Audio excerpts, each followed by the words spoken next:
The following is a special presentation of Extreme eSpeed TV, your new home for everything iRacing and eSpeed.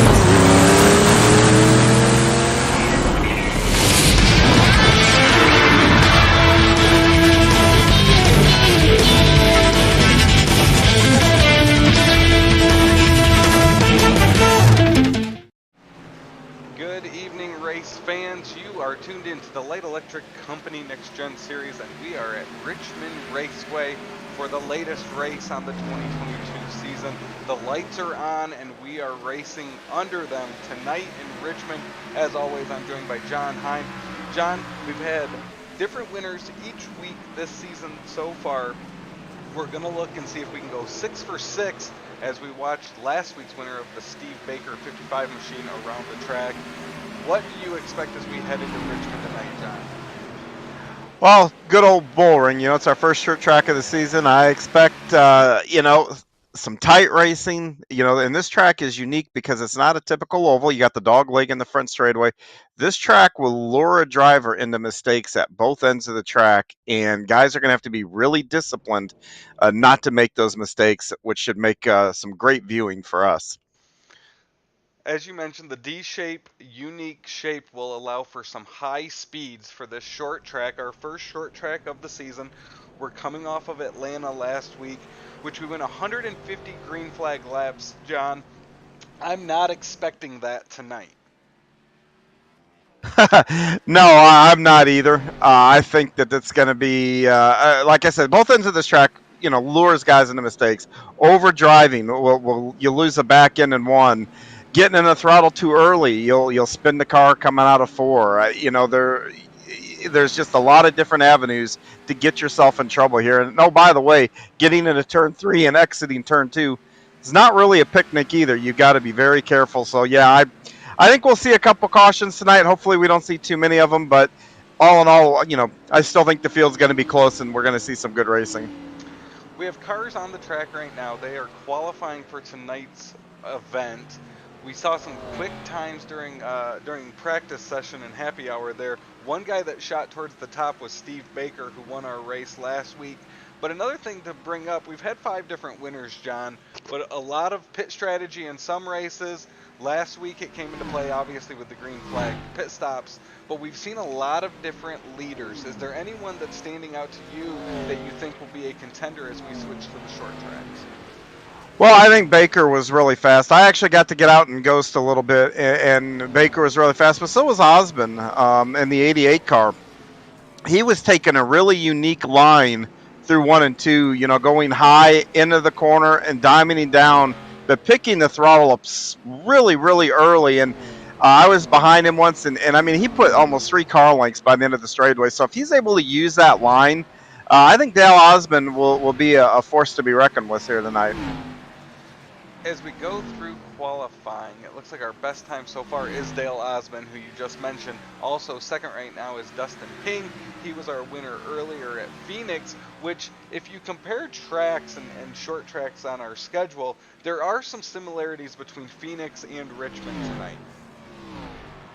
Yeah, and both are kind of a roval with that dog leg. But the banking, you get a little more banking here, and of course this one's a little shorter. Out there in Phoenix, you got a mile. This is 3/4 of a mile, so things will happen a little quicker here. But I think you're going to see more passing opportunities in the corners than what you did at Phoenix. I did my research on Phoenix Raceway, John. First night race was fall of 1991 here, as we're here under the lights for our first night race, our first short track of the season. Dale Osmond, Dustin Ping, Chris Spencer continue to top the board in qualifying. Another fun fact, this used to be just over a half mile. It was converted during the summer of 1988 to its current 3/4 mile configuration. And then the other thing I thought of, John, which you'll like this, growing up, I didn't get to watch the fall race here very often, because normally me and my family were at the World 100, which happened usually the same night as this Richmond race. Well, I'm not going to find any fault with that. But I remember that old configuration. There was actually a replay of I think the 1986 race there on Fox 2 Sports 2 the other night and or morning or whenever I saw it, and oh man, that track made me kind of wish it was still there. Just some of the racing that kind of went on there, and yeah, but this is a completely different thing. But the neat thing about this track, though, it really is unique among the short tracks. There's not really any. You hear the word cookie cutter. This track really isn't too cookie cutter. It's unique. It flows, and it like I said, the challenges that it presents are going to be, I think, neat to watch them kind of play out tonight. When I think of the old half mile configuration, I think I obviously saw a couple DW wins on the old races they've shown, and then of course when Dale Earnhardt leaned out the side of his car to clean off the mud off his windshield while driving down the front stretch. So a lot of history at this track, a lot of excitement, whether it's the half mile configuration or its current configuration, and I expect nothing less tonight. Yeah, and the other one was, yeah, like I said, you said memories there. The one that stands out to me is Earnhardt hooking Waltrip after he made him mad and really just destroyed him. So a lot of unique memories here, a lot of history here, and these drivers tonight, I think, are going to embrace all that, and it's cool. This is one of the tracks I think guys look forward to coming to. At least I know whenever I've raced either leagues or followed the NASCAR schedule in iRacing, this is one that I couldn't wait to get to. And I believe the Wood brothers with Kyle Petty and actually the number 7 won that race where Earnhardt and Waltrip just destroyed each other in 3 and 4. Yeah, I believe so, and I think that was Kyle's first win too. I think he went from like third or fourth to victory there in that last lap. I think you're right. So we've got No, qualifying fourth out. or fifth. Qualifying's out there now. Dale Osmond still sits atop the charts over Chris Mefford now. Dustin Ping third. Chris Spencer and then Brandon Mefford round out your top 5. Brian Littleton sitting there 6th as well. Brian Littleton actually has more starts in our series than anybody else in the history of this series. And then also the top winners for career winning, Brian Mescal Jr. 8 and Steve Baker 8. So both of them have picked up wins here in 2022 and extended their career wins list lead. So as we look ahead to tonight, John, we should see hopefully some great racing as expected, maybe something coming down to the wire as we've talked about here at Richmond Speedway. Is there anybody that you've had circled, maybe that hasn't had the breaks go their way, that you think could break through tonight? Yeah, like I said, the guy on the pole there, Dal Osmond, he was really fast, and he was taking a pretty unique line. So if he can get away and run that line, it's not one that's going to use up his tires. I have him circled, and then you've got the usual suspects there. Baker is one that was really really fast in practice, and looking here where he qualified, he's down in 12th, which is a bit of a surprise. He lost almost 3/10 between his practice time. I'm going to bet he probably either overshot a corner or maybe got into the throttle too early and had to catch it. And that's the neat thing about this. When I was practicing, if I drove it 50 feet further in the corner, I lost 2/10 on a lap. So I mean, it's a really line sensitive track, and that's why I said it really does goad you into making mistakes here. So, but yeah, going back to the original thing, I think Dale Osmond here, man, he was just really fast. I like the lines he was using. It was easy on the tires, and we'll see if he can pick up a win here tonight. Switching to short tracks tonight, and then actually next week we're at the Charlotte Roval. Some different types of tracks. You look through this field, I think of Chris Spencer, Tyler Hilton, Joshua Caudell, up in the top 10 in qualifying, shaking up the running as some of these guys might specialize in different types of tracks. And then on the flip side, you see Craig Lerman, Brian Mescal, Damon Cox, Hunter Tate towards the back end of the field. And maybe it was just a case of a bad lap or two, but also as we switch up the style of tracks, we'll see some guys float to the top, other guys struggle, just trying to collect as many points as possible and moving on to next week. Yeah, and next week going to the Roval there, I'm gonna be real interested in going to that one and see if we see a whole different set of players up top there and whatnot. So really interesting 2 weeks here. Coming off the speedways, and then and I guess you could throw Phoenix in there, but faster tracks. This is going to be the meat of the schedule here for the next few weeks. Different tracks, different set of circumstances. Hopefully, we get different players each race. So Dale Osmond continues to sit atop the charts. He's looking to collect his Linda Haney Memorial Pole Award here at Richmond. We've got just under a minute left during this qualifying session, and then we will be switching over into race mode here at Richmond Raceway for our first night race tonight. It's the 6th race on the 2022 Light Electric Company NextGen Series schedule. As always, you're tuned into Extreme eSpeed TV, home of all events this season for the Light Electric Company NextGen Series, and we are happy to have you. As we look through this field, anyone surprising you where they're winding up in qualifying, whether good or bad, John? Yeah, I mean, Baker was at the top of the list there, losing 3/10 between where he was in practice and qualifying as one, and then Hunter Tate and a couple of these other cats that we see usually up towards the front at the end of these things. But in the same token, it's nice to see, a Tyler Hilton, Josh Caudell now up towards the front. Hopefully they can capitalize on that and then give us some new players here to, to call here for tonight. Another thing I think of all the green flag pit stops we've had this season, John, and as we switch to short tracks, that getting on, getting off of pit road will become even more important during any of those green flag stops. We saw some guys gain some major ground last week at Atlanta. Other guys really struggled and lost a ton of ground getting on and off that pit road. Yeah, and this one here is just, another tricky one. I mean, it seems like the par for the course. I feel like I say that every week, but here the cone, the commitment cone to be at the pit road speed is at the very end of pit road. So, and that end of pit road is not far off the track. So, getting in here, I think, is going to be tricky, and some guys nail it. They're going to be able to make up some serious ground. As it looks like we are getting lined up for the race. Qualifying is done. John, do you want to lead us through our starting grid for tonight's Autism Awareness 200? Sure. On the pole is going to be the 88 of Dale Osmond. Next to him, the 46 of Chris Bedford. Second row is going to be Dustin Ping, followed by the number 11 of Chris Spencer. Third row tonight is going to be the 83 of Brandon Medford, and next to him, the 80 of Brian Littleton. Starting in the fourth row is going to be the number 2 of Tyler Hilton and Joshua Caudell. Behind them, starting ninth, will be the 01 of Gordon Larson Jr. and the 00 of Roy Hyde. Starting 11th will be Damian Patton. Next to him is going to be Steve Baker, last week's winner. Next row will be the 17 of Scott Lacoe, followed by Hunter Tate. After them will be the 33 of Brian Miskell Jr. and the 69 of Craig Lerman. Starting 18th tonight will be, starting 19th tonight will be Jimmy Hendrick and Damon Cox.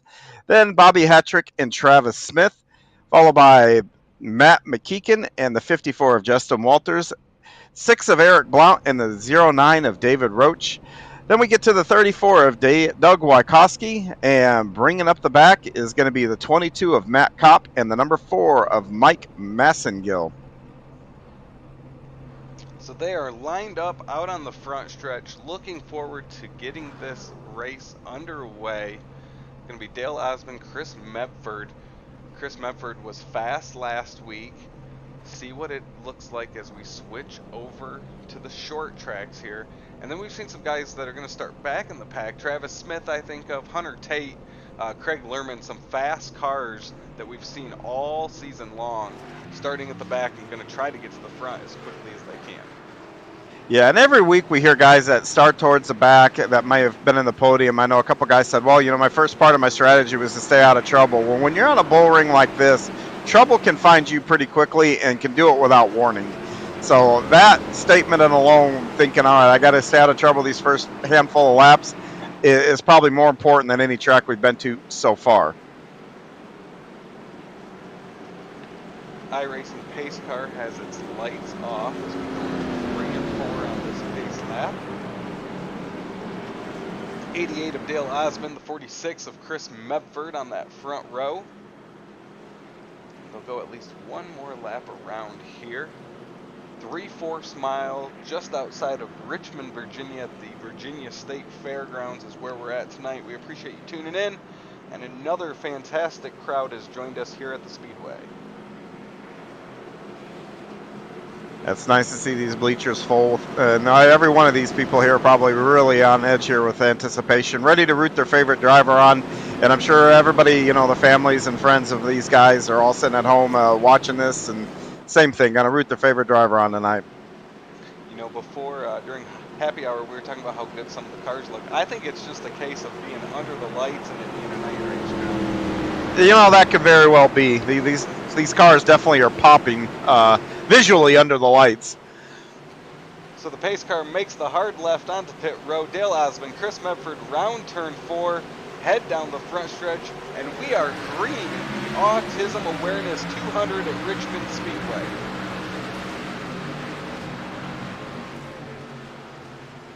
Dale Osmond gets a great start as Medford falls in line behind him for second.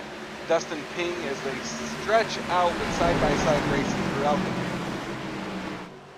Yeah, the first 5 are in single file right now, but you got double file from about that 6th position all the way back, almost to the back of the pack there. So these positions are being contested early, and these guys got to be careful on fresh tires. They don't have the grip that they're going to have in about another lap or so. I listened to Ryan Blaney yesterday talk about Richmond Raceway, and he was talking about how those first handful of laps, you got to get all you can, and then as the tire wears off, you've really got to finesse it around. And the car that's able to do that is the 46 of Medford, goes to the inside of Osmond. Dustin Ping follows them through as they head down the backstretch. Yeah, Osmond overdrove the corner a little bit, and like I said earlier, it's a line-sensitive track, especially going into one. If you're off of it just by a little bit, you can lose 2 or 3 tenths, and when you're nose to tail like these front 4 or 5 guys are, it'll cost you. Medford takes over the lead. Osmond falls back to third. We've got some great racing throughout the field. Ryan Littleton trying to make a move on the 2 of Hilton, with Gordon Larson and Joshua Caudell side by side behind him. Yeah, and don't look now, but Steve Baker has moved in to join that fight, and he's on the outside. 55 of Baker moves to the outside of Larson Jr.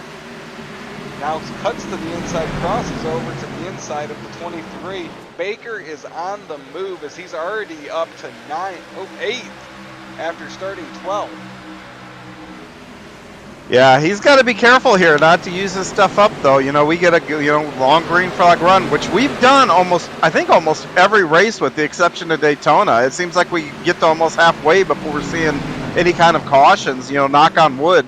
So that's got to be in everybody's minds here as we get this race started.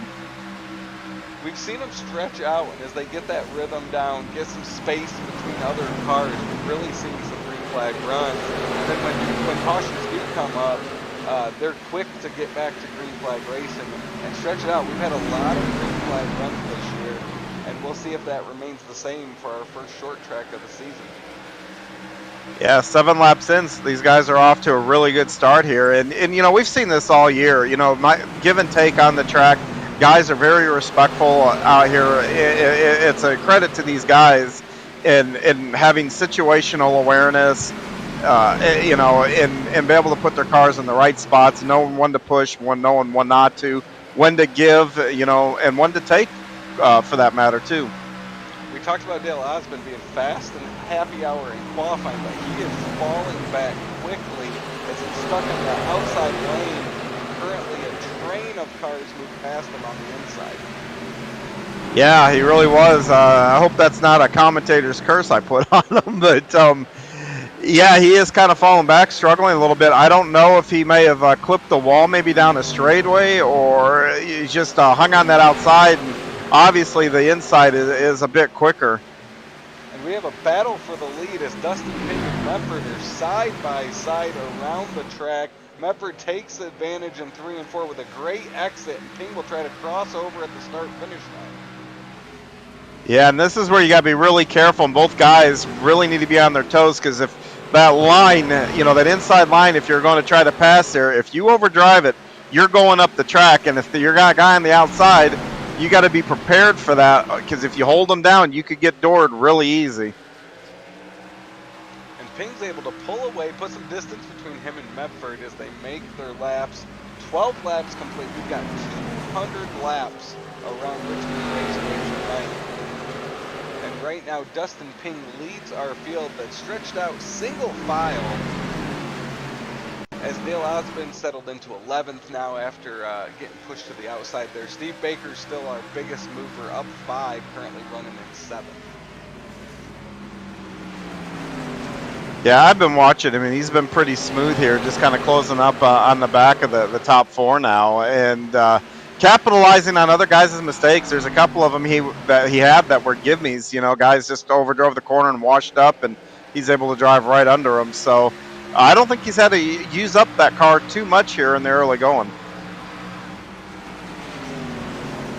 Ping is able to pull away. Chris Spencer, a good run here at the start, moving up on Medford. And then right behind him in that 2 machine is the Tyler Hilton car. Brandon Medford and Brian Littleton right behind him.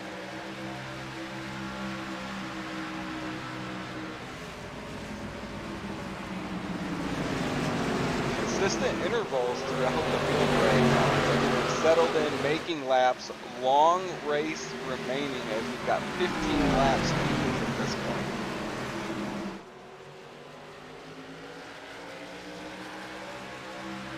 Yeah, and you know, we've had 100-lap races, it seems like forever. Tonight we're going 200 around this track, so I feel like we get some extra racing tonight for some reason. The distance isn't the same, but when you just see that lap number, I feel like, oh, this is a longer race. I was doing the math headed into tonight, and I had the same thoughts and same feelings, but what better way to end the weekend than watching the LEC NextGen series here on Extreme eSpeed TV as Medford continues to hold off, but Spencer and Hilton seem to want to make a move as they continue to make laps around Richmond. Yeah, generally speaking, if you've got one car in the front of a line and 3 guys almost nose to tail, that lead car is probably holding them up a little bit, and we'll see how long they remain patient before they try to make a pass and then try to get up there with the leader.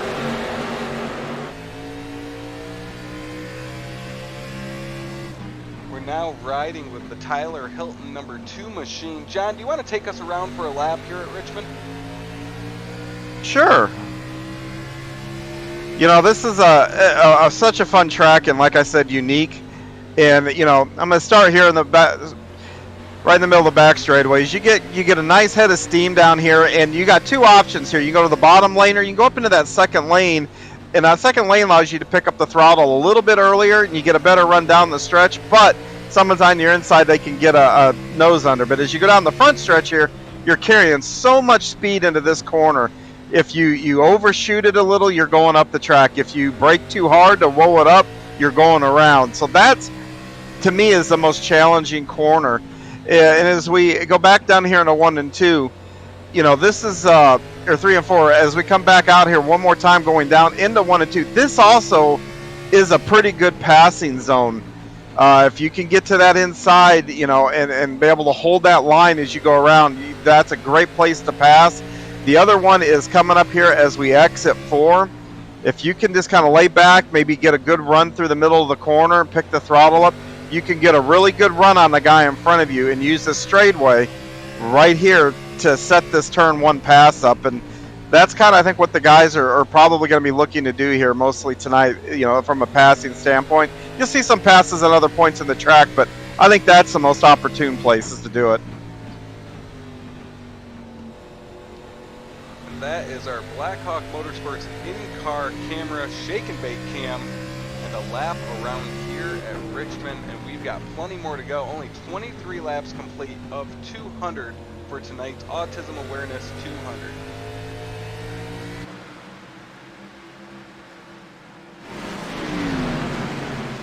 Dustin Ping continues to lead. He stretched his interval lead over a second now on Chris Medford as he continues to make laps around. Some of our movers is the 55 machine of Steve Baker. He's up 5 spots, currently running 7. Right behind him, that 8 machine of Hunter Tate is up 6 spots into the top 10. Running in 13th, that 85 machine of Jeff Stiles. And then currently running 17th up 4 spots. That number 9 machine, special paint scheme for him tonight. That's Travis Smith as he makes a move for 16th on Scott McCall. Right behind them, that 3 gold Goodrich Bass Pro Shop car. That's the normally the number 69 machine of Craig Lerman. He was running a special release for tonight, assuming for the night race here at Richmond. But a beautiful paint scheme there to add to his list. And normally his regular car is a great looking car as well. Yeah, absolutely. It's nice though to see the Intimidator's car out here under the lights. You know, I know Austin Dillon's in it now, but I'm one of those guys. Every time I see that, I can't help but think of Dale and his legacy.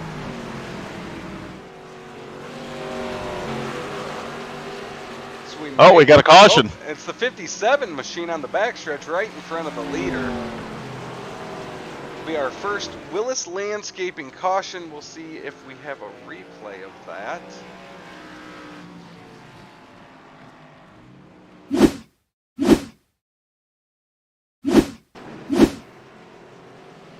it has not pulled up yet. Our first Willis Landscaping caution of the night for the 57 machine of Damon Cox. Looked like it happened coming out of 2, John, right in front of the leaders.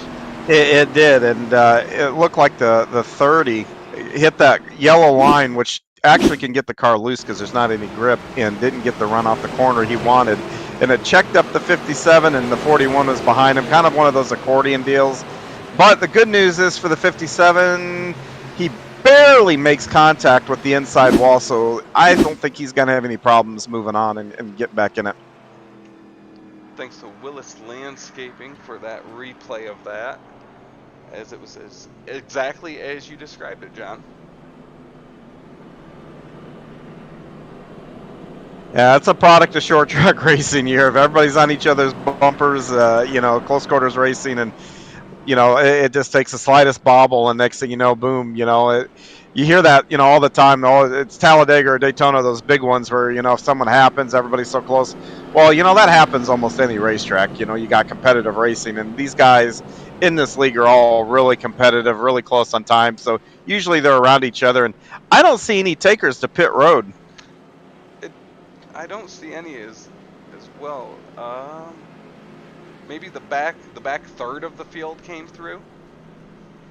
Okay, I might have missed it there watching that replay or whatever, but yeah, it looks like 21st through 28th. Some of those guys include Roy Hyde, Brian Mescal Jr., Gordon Larson Jr., Justin Walters. Looks like about 9 of them came in there, John. Yeah, I'm surprised more of them didn't, but you know, track position is important here, so I totally understand why they may not have done that. But nice thing is now everybody can take a little deep breath here. You got a good run in. You know, you can assess kind of what has worked, what's not worked, and drivers can really kind of reset themselves here. So this is actually not a bad time to get a yellow. It's not too early in the race where you can't figure stuff out, but you know, we saw gaps in the field, so if you felt like you finally worked around some guys, but the next group of guys were further up the track, it's kind of put them right, you know, on you here so you can be close to them. And you know, there's a lot of good to hear that can happen with this caution. I think, like I said, I think it was actually a pretty good time to be able to catch your breath and reset. So as we go back to green here, 30 laps complete, John. Obviously some guys in that back third came in and pitted, but what do you expect from a tire wear standpoint for these leaders now as they go back to green? Is it an opportunity to get racy again, or at this point, if you do, is it going to use up whatever your tires have left? You get racy probably for a lap or two, you know, to try to get what you can get, you know, because when you're bunched up like this is the most opportune time to make passes, you know, guys getting hung on the outside and whatnot. But again, you know, if you abuse your stuff here, for those that haven't pitted now, they're wanting to go for a full fuel run. So they've got a ways to go on these tires. You can't hurt them. Now, I would say that they're probably halfway through a fuel run, maybe a little bit past, but yeah, this is going to be the time here that they got to be careful with them for sure. So they're lined back up, double file behind that iRacing pace car. Dustin Payne, Chris Medford, Tyler Hilton and Chris Spencer. And don't look now, that Steve Baker machine is now in row number 3 next to the make their way through the green fourth. The pace car should dive into pit road this time by. And we are back to green at Richmond, and the Autism Awareness 200 ping is got the lead going into 1, but Medford's not giving up that outside line easy. Yeah, and the big thing here I'll be interested to see is that 21st is the first guy with probably fresh rubber in the whole 9 yards, and see if they make any ground up through this field here, because they're going to have time to pass a bunch of cars. Chris Spencer moves to the inside of Chris Medford for second. You've seen Spencer and then that 2 of Hilton both run behind Medford, wanting an opportunity, maybe falling in line to see what's happening, but with the caution now, Spencer goes to make his move for second. Yeah, Medford's using that upper line that, like I said, when we got down there, you get 2 different choices. And now look at the run that Medford, being in that second line, being able to pick that throttle up, is really able to hold them off down the straightaway. But down here, being on the bottom is the advantage. When I think of Richmond, I think of the 2 opportunities to make up some ground or get some more ground behind you. It's going into 3, but then if you're able to get some grip coming off of 4 and really get some pickup there, as Medford does there with that outside lane, it really lets you put some distance between that car behind you as well. It does, and the nice thing about coming out of turn 4 here, the track swings out. You've got that, like I said, that dog leg on the front straightaway. So if you use all the room that you can pick the throttle up early, and let the car swing out. And the guy that's able to do that without losing the back end, pick the throttle up the earliest, is probably going to have the best lap times around here. And really, like you said, that's really the place that you can make up a lot of time. So Medford was able to hold off Spencer with that outside line. After running so many laps to start the race, thinking of Medford there on that inside, when there is a restart, John, and you're forced to that outside line or a line that you haven't ran thus far, what does that really mean in your car? Is it something you want to happen and you see as, okay, I can take advantage of this, or is it something where you're going, I want to get back down there as soon as I can? Well, for the first lap or 2, depending on where I'm at in the field, but I like being on the outside because I can, the guys that can really let their car roll, especially down there in 3 and 4, are going to have a big advantage down the straightaway. They're going to just get a whole lot of momentum, be able to pick that throttle up earlier, rather than those guys being pinched down to the bottom. And the thing is, too, the first couple laps before they get single file, the guys on the bottom are having to crank that wheel more than those guys on the outside to keep their cars from washing up. So they're using their tires a little more for those first couple laps. So, that can play a little bit of an advantage for those guys on the outside. 40 laps complete. Currently watching the 2 of Hilton, 55 of Baker, and the 83 of Medford, 46 currently. And now we cycle through the field as we've got plenty of racing action all the way around. But Steve Baker's battled up to now the top 5. And then also a couple behind him is the 8 machine of Hunter Tate up 7 spots, also in the top 10. So some of those guys that have been fast all season long, maybe didn't have the best qualifying lap, are making their way up through the field. Yeah, I bet you too, if we went by and polled these guys, a lot of them are going to tell you they made a mistake in qualifying. Like I said, the track is just real easy to lure you into, oops, I overshot it. Those little oops moments can happen frequently around here. So that third part of the field pitted there, John, and from what I can see, Roy Hyde restarted 20th. He's up 2 spots. So after 30 laps, it might not have been as big of an advantage here to get fresh rubber on the rest of the field as those cars that did pit have not been able to move up as quickly as you might have think or at some other tracks. Yeah, that's surprising. I thought they would have picked up at least a few more spots than that, but evidently these guys are really looking after their cars, which is a good sign for them, and it's probably going to put them on a nice pace to get through a fuel run. But now where those guys that pitted, they got 30 laps longer, which means they can stay out. Unlike the other tracks where you saw 2 seconds a lap difference, you're not going to see that here. These guys are going to be able to run a little longer, and if they catch that caution, all of a sudden they flipped the script, and those guys up at the front that didn't could possibly be a whole lap down after if something like that happened. Steve Baker was able to get past Chris Spencer. He's pulled away as now Medford, Brandon Medford, moves to the inside. Hilton looks to make the move right behind him as it has gotten racing for the 4th, 5th, and 6th position. Yeah, it sure has. You see those guys. Oh, we got another caution. Looks like it's going to be Justin Walters in the 54 machine for our second Willis Landscaping caution of the night. Let's take a look at that replay. 3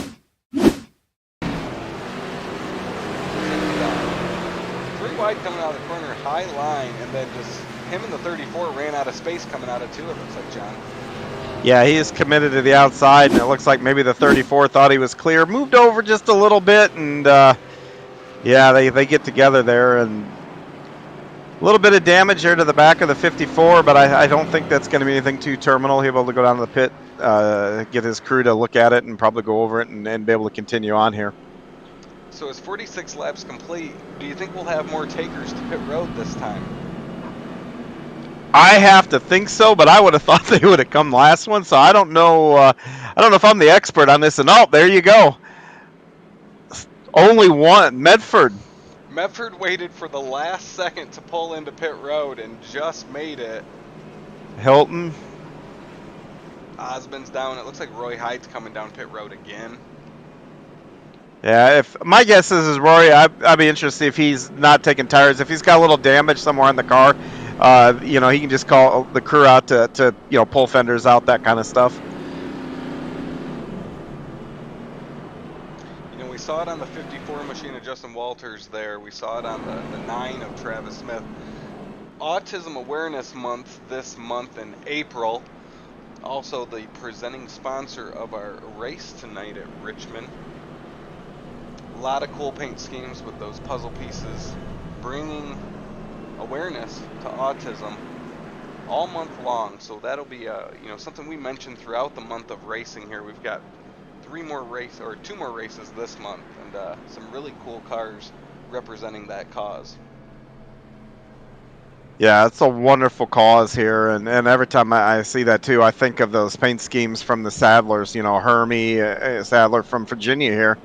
For a lot of years there in the Xfinity, I'm really involved in that, and it's a nice cause to give and be a part of. Justin Walters is back out on the track after our second Willis Landscaping caution flag. When we go back to green, we will have our Blackhawk Motorsports restart zone. Get back to racing. About 50 laps into this event tonight. Yeah, and so far we've seen some good racing as the lights in the pace car do go out. They stayed back. They stayed on. I saw the 55 pulling up next to the outside there, but long way to go here. I don't know how many tires that they're allotted. That's probably something I should be looking at beforehand here to see what kind of do you have to manage your tires, or can you come in every time there's a caution, that kind of stuff. That has to play a little bit into this, I would think. But 150 laps to go, that's still a lot of laps of racing, and then these guys still haven't pitted in the front. That just makes me wonder how long can they go on a tank of fuel. Well, they definitely had an opportunity to pit here under caution. Now we'll see if it stays green long enough where they have to make a green flag a pit stop. I think of Baker pulling up alongside Ping that last lap there. Baker up from 12th now, 50 laps to get up to 2nd. Maybe it's just a hello, I'm here, letting Ping know that he's made his way up to the front and is ready to do some racing. Every time I have done that, that's what I want people to think if they see me do it, but most of the time it's because, I can't read, and I usually just pull up too early. Either way, he's made his way up to 2nd. Well, I'm sure it's for him to say hello. I'm there. I'm sure he's probably a smarter guy than I am, but usually it's because I'm not paying attention. But yeah, we're getting ready to go back green here. Ping and Baker will lead us back to green. our Blackhawk restart zone, and we are back to green at Richmond.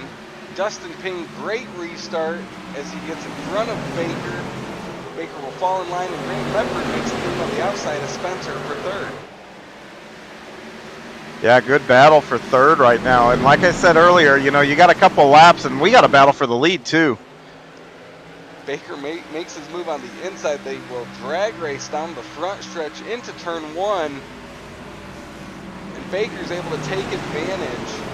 As he was moving his way up through the field, John, I definitely noticed going into one, he was really able to hold on and dive in there a lot deeper and faster than a lot of the other cars he was passing. Yeah, and you know, the side-by-side, to finish my thought earlier, they can do that for a lap or two, and then as they've done that now, they're starting to single file out. But there's two things that you can do going into one. You can kind of drive it a little deep and then use your brake all the way to you get to the turn-in, or you can lift a little early and coast it in and then use your brake. I don't know which one he's doing, but, you know, there are a couple of options to do that, and he's doing it masterfully, whatever he's doing. Some of our usual suspects have made their way up. We've got Steve Baker leading, Dustin Payne second, Brandon Medford up to fourth, Hunter Tate fifth, Ryan Littleton in sixth. So some guys have definitely moved up through the field. Still waiting for about 20 cars to make their first pit stops of the race, as we've got 56 laps complete of this 200-lap event.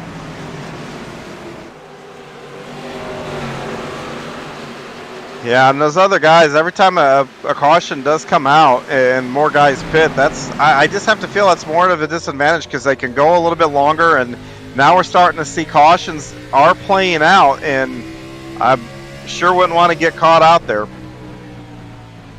Currently riding along with the number one machine of Dustin Ping with our Blackhawk Motorsports in-car shake and bake cam, as we see him follow Steve Baker around here, our top two cars around Richmond Raceway. Yeah, and they're real close to each other as they come through the corners here. And, you know, Ping, it looks like the 55, I saw the fire come out of the tailpipe. It looks like the 55 is lifting a little bit earlier than Ping is. So I think Baker might be doing more of that coasting into the corner like what I was talking about, and then bringing your brake up late. But you see him holding steady there, 1-2. Great racing all the way around this 3/4 mile. As we've got Matt McMeekin, Dale Osmond side by side, Chris Medford back there as well.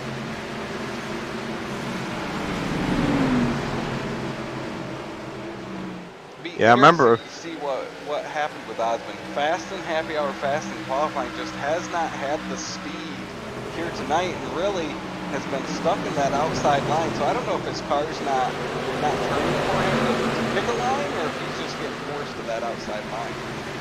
Well, a couple of restarts here. You know, if you're on the outside on both of them and cannot get down, yeah, you can go back pretty quickly. And you know, I've been in races myself where you can never get where you want to be on the track on restarts. It seems like you start where you don't want to be, you lose some ground, you make it up, and another caution comes out. I cannot tell you how frustrating that is behind the wheel.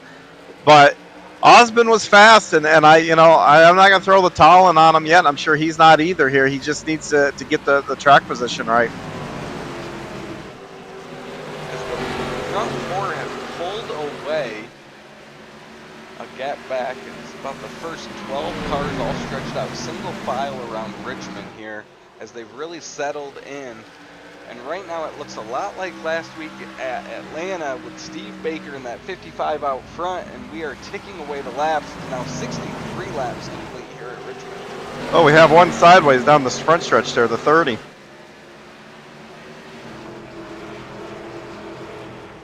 Does not look like that's going to bring out a caution. Bobby Hetrick there. Well, I think he may have had help coming out of turn 4 there, but he went through a nice long slide through the grass.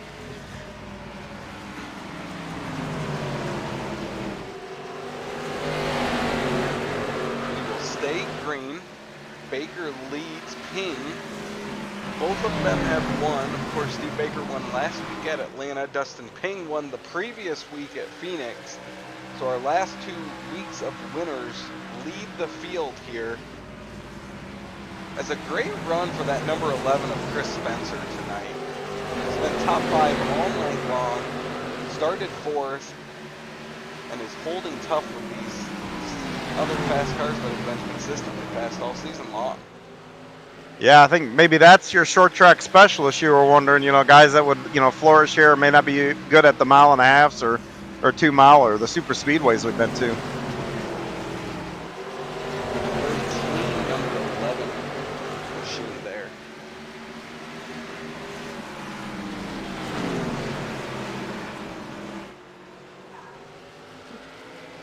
Just kind of tracking the progress here. Some of those guys that pitted, Larson and the rest of those guys, they are cutting through. And we do have a wreck this time, and I was looking right at it. Looked like the 23 of Caudell.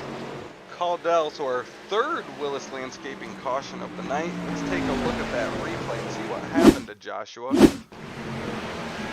That 23, 3 and 4 makes a move on the 41, and the 41 comes up. There we go. 41 came down, and then the 3 of Lerman came down and got into the rear end of him. Yeah, it looked like he checked up a little bit not to turn the 41 there, and when he did that, the 3 was behind him and didn't get checked up in time, and there you go, chain reaction. But hey, here's our age-old question. Anybody gonna pit? Looks like the 55 is at least down there to make his move. He will. Ping will follow. It looks like the first 9, 10 of the first 11 cars have made their way down pit road. Oh, yeah. Wow. There's a lot coming down pit road. Even guys that pitted the last go-around are down pit road.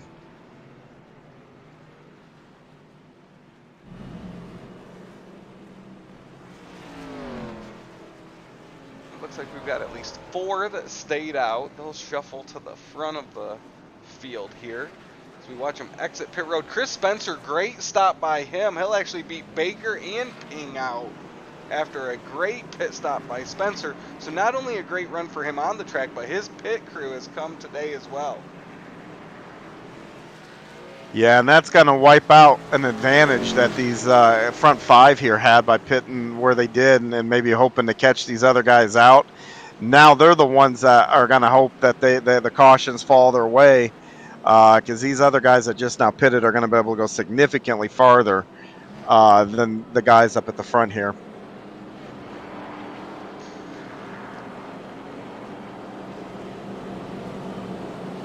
So the front 4 that stayed out, last caution was about 22 laps ago.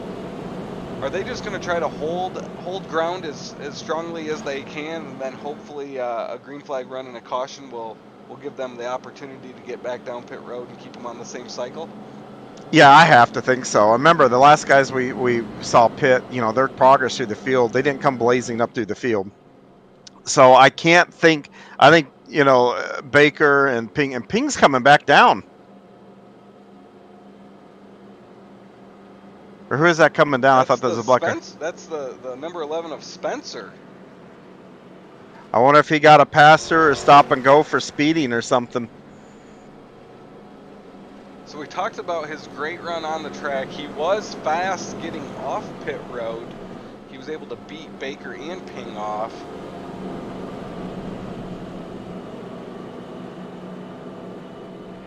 Yeah, and the penalty, I believe, if he got caught speeding, it would be an EOL. So he's going to be at the back anyway. So why not come in, top it off on fuel, and go, and maybe pull a little damage out if need be. But man, that's costly if that's in fact what happened.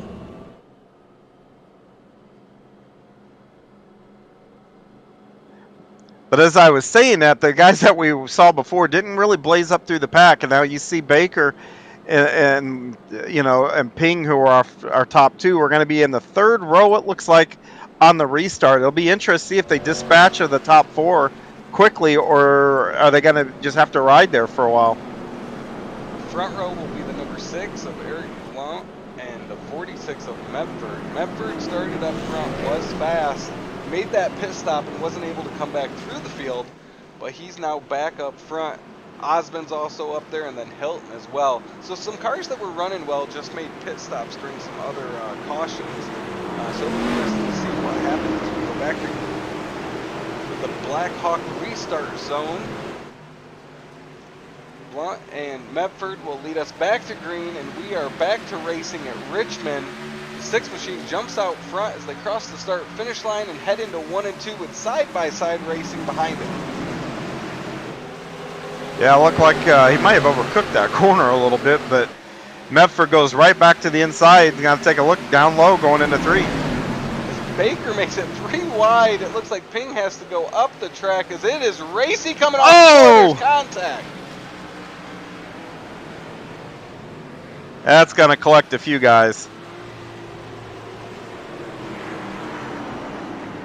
Saw the 88 machine of Osmond go around there as they got 3 wide going into 3 and then continued it coming off of 4. Yeah, that's 3 wide is pretty difficult to get out of that corner there, and you know, the nice thing is Osmond had made his way back to the front, and you know he's gonna have a long way to get back up there. We saw Baker come up through the field here. I think Osmond's got the speed. Hopefully he doesn't have too much damage to prevent him from getting up there. It looked like he got pinched between Ping and Medford as they all make pit stops after that caution. Another guy that was caught up in that was the 83 machine of Brandon Medford as it accordioned back throughout the field. Look at pit road. Ping is back down. I guess maybe he was worried about damage, but Medford's in. That'll put him back on the same. But Baker's going to find himself on the front row again.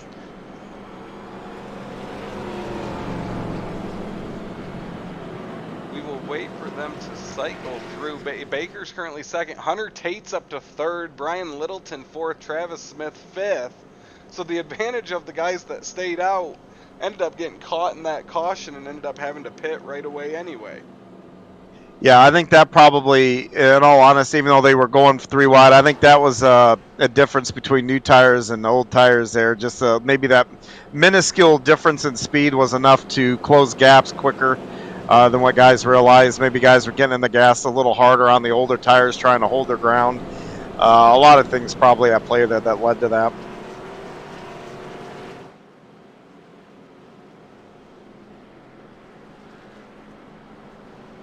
75 laps complete, 200 laps the total for tonight here in the Autism Awareness 200 at Richmond Raceway. You're watching Extreme eSpeed TV, your exclusive home of the light electric company NextGen series all season long. As we make another lap around. And Medford must have got hit with a pit road penalty too. He came to a stop right at the flag stand and let several cars go by and drops to the rear.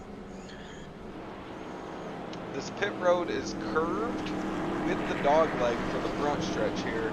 And then as you mentioned, really hard to get into the pit road here. It's kind of that middle of the corner just as you enter turn 4. Yeah, it's a weird, almost like right at the exit of 4, it swings out, but the pit road is actually straight as you get away from turn 4, and then it curves again down into 1. But that entrance where you're that first, I don't know, 100 yards is just it's difficult. That's the only thing I can put to it. It's real easy to speed down there, especially with the commitment cones at the very end of pit road. The cones are actually, I think, even beyond the wall, a little bit further back towards the track, which, like I said, that just makes it real difficult. So Blunt will restart with Baker to his outside. He was able to get a great restart that last time, pull away from the carnage behind him, that caution there. We've had 4 Willis Landscaping cautions tonight. The iRacing pace car will pull on to pit road. And our Our Blackhawk restart zone is back as Blunt and Baker lead us back to green here at Richmond Raceway. Baker, not a great restart, and Tate makes a move to the inside going into one. Yeah, and Baker really rolls 1 and 2 really well. Look at the run he's going to have down the backstretch. He's able to get to the outside of Blunt. Tate moves to the inside as they go through 3 and 4, and Littleton will follow. Travis Smith looking to do the same.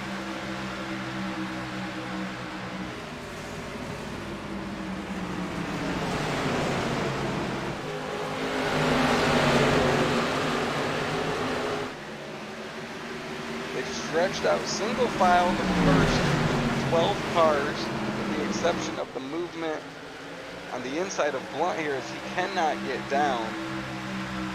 Baker did not have the best restart there, but by the time he got through 1 and 2, he was able to regain and really pick up some steam coming out of 2. Yeah, he just rolled the center of the corner way better than everybody else and picked that throttle up even earlier. And just you saw that down the backstretch. It looked like he was shot out of a cannon as he came out of 2.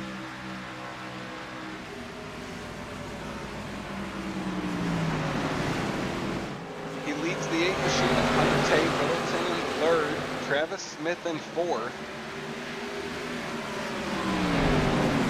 4 guys we've seen run up front consistently all season long.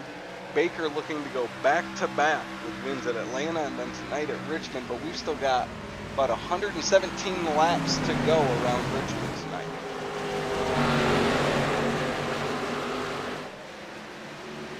Yeah, and everybody's kind of single-fouled up now. This has got a look here of we're going to go on another long green flag run. I think after some quick cautions there, I think drivers tend to get in the mindset, okay, let's settle down and get back to racing.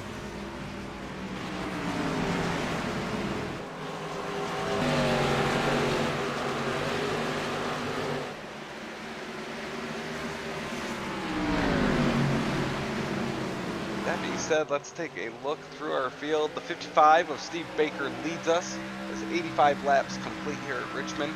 The 8 of Hunter Tate behind him. The 80 of Brian Littleton running 3rd. Started 6th tonight. One of our biggest movers tonight, that 9 machine of Travis Smith, who's up 17 spots, started 21st, currently running 4th. Looking to pick up his 2nd win of the season. He won earlier this year at Las Vegas. Damian Payton, the 51 machine, patting up 6 spots into the top 5, and then right behind him in that 85 machine is Jeff Stiles. He's up 11 spots, starting 17th, and really the entire top 10, a lot of gains from their starting positions. 7th runs Craig Lerman. He's in that 3 Goodwrench machine. Yeah, and I'm looking right now back at Dustin Ping, who's 18th. That was one of the guys involved in that incident and has gone to the back, and he's now on a hornet's nest trying to get back up. But he is picking them up and laying them down pretty frequently here. Looks like he was able to get to the inside of the 57 in 1 and 2, and then 3 and 4 moved to the outside of Bobby Pedrick for 16th. I think the correct term is slicing and dicing his way back up to the field. And there's contact right in front of him. The 41 got together with Ryan Mescal coming out of 2, and Ping had to avoid that and does, as he's now moved up to 15th. You know, you get pushed back in the field, and there's a lot more contact, it seems, a lot more cars side by side. And now the 41 goes sideways into 1 and 2. That was the save of the night so far. Oh, up the 4. Wreck back on the backstretch. The 4 machine of Mike Massengale went sideways as we were watching the 41. Well, this will be our 5th Willis Landscaping caution. We'll take a look at this latest one. Yeah, it looked like the 4 got into the wall as he came out of 2, really broke his momentum. 46 had a good run and just couldn't get checked up in time. But that's a massive hit for Mike Massengale. That ripped the nose of the car, everything off, so it'll be interesting to see how quickly he can get back on the track. His crew's going to have a tall task to get him back out anytime soon. Well, we talked about Craig Lerman, how he'd made some multiple stops earlier in the race, and that last green flag run as we went through the field, he's missing the front nose of his car as well. So there is definitely some short track damage on cars throughout this field, as we're now 90 laps complete. Yeah, we see a handful of guys once again going down pit road. A few of the guys that were in that earlier incident, the 46 is in, maybe trying to get more work done onto his car here under caution. It's a good opportune time to let the crew come in. The 4 is in the pits. We'll see if we'll know if he's got, the meatball flag, because they'll hold him, or if he's just only got optional repair only, because the pace car is in 4. We'll see if he gets out without losing a lap. And it does not look like he's going to.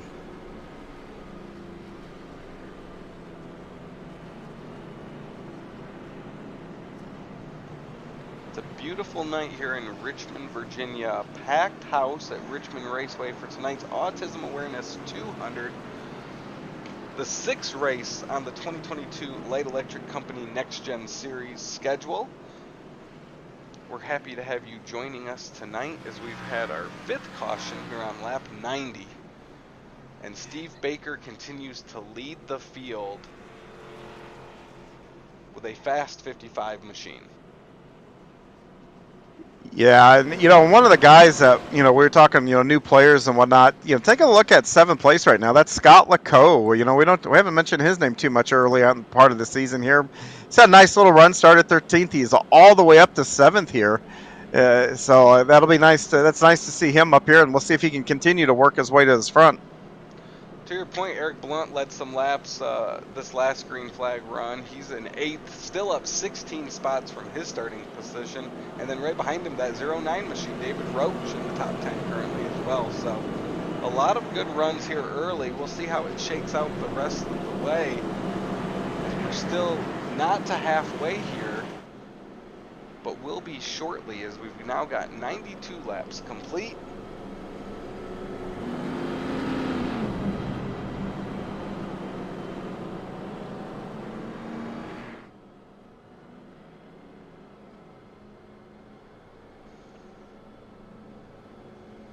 iRacing pace car lights should go off this time by, as they do, and we will get side by side to go back to green. We'll have our Blackhawk Motorsports restart zone to go back to green after our 5th caution of the night. Yeah, now we're moving almost to the halfway point in the second half of the race. I think these starts are going to start to get more and more contested now, because the laps here can click off pretty quick. So look for a more, I don't want to say more carnage, but definitely look for some near misses and more really close and hard fought racing here. They move into the Blackhawk Motorsports restart zone. Baker and Tate side by side. And we are back to green at Richmond. Great restart by Baker as Littleton gives him a push to get going and moves past Tate on the inside, but they're side by side going from 1 and 2.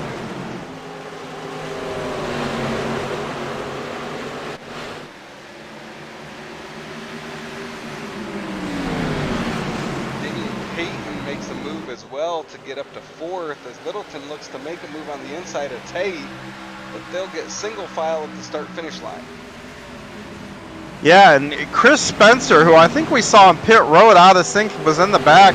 He has now worked his way back up, sitting there inside the top 10 and 9th. And right behind him is the 1 machine of Dustin Ping, so they've been able to come back up through the field, trying to get up to that top 5 to see what they can do with our fastest cars out this run.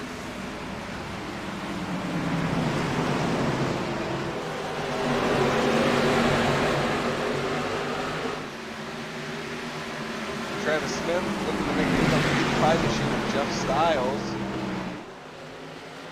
As this restart might have been our most aggressive one yet, and could be something to look forward to the second 100 laps around Richmond. Yeah, I mean, the drivers all know the score. They know what inning it is. They know, how far to the end. And like I said, these laps click off rapidly here. So every passing lap, that sense of urgency should be going up.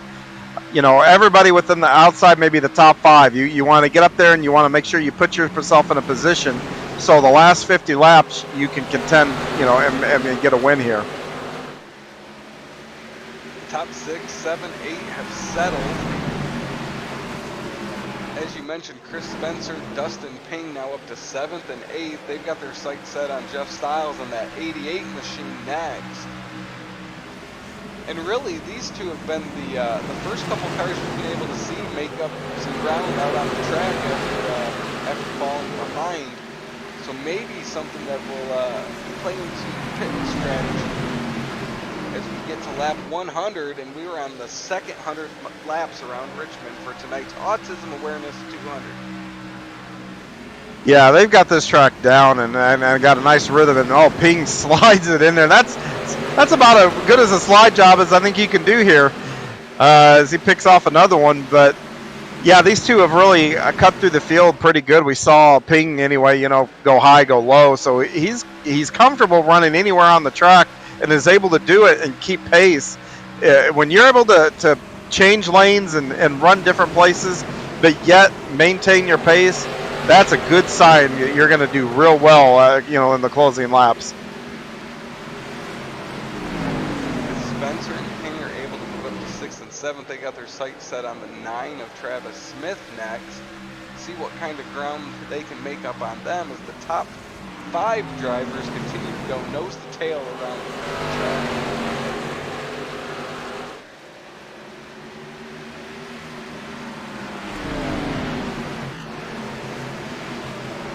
Got some great racing throughout the field. The double zero of Roy Hyde moves to the outside of Hilton in that 2 machine. Brian Mescal Jr. up to 12th, quietly picking his way off up closer to the top 10 there. He won our season opener from that.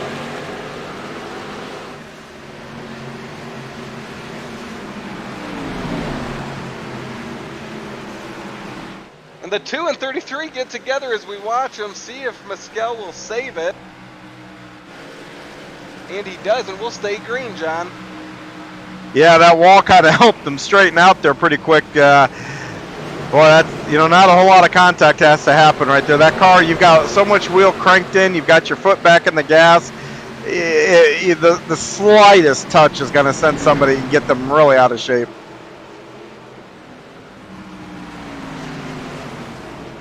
Back to the front where it's a little bit calmer, but Hunter Tate looks to move around the track, see if he can make up any ground on the 55 of Baker in 1 and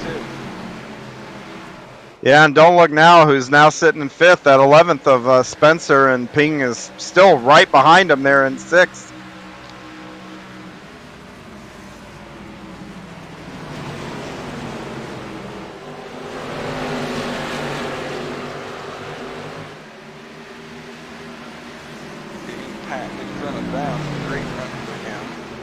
Still running in the top 5.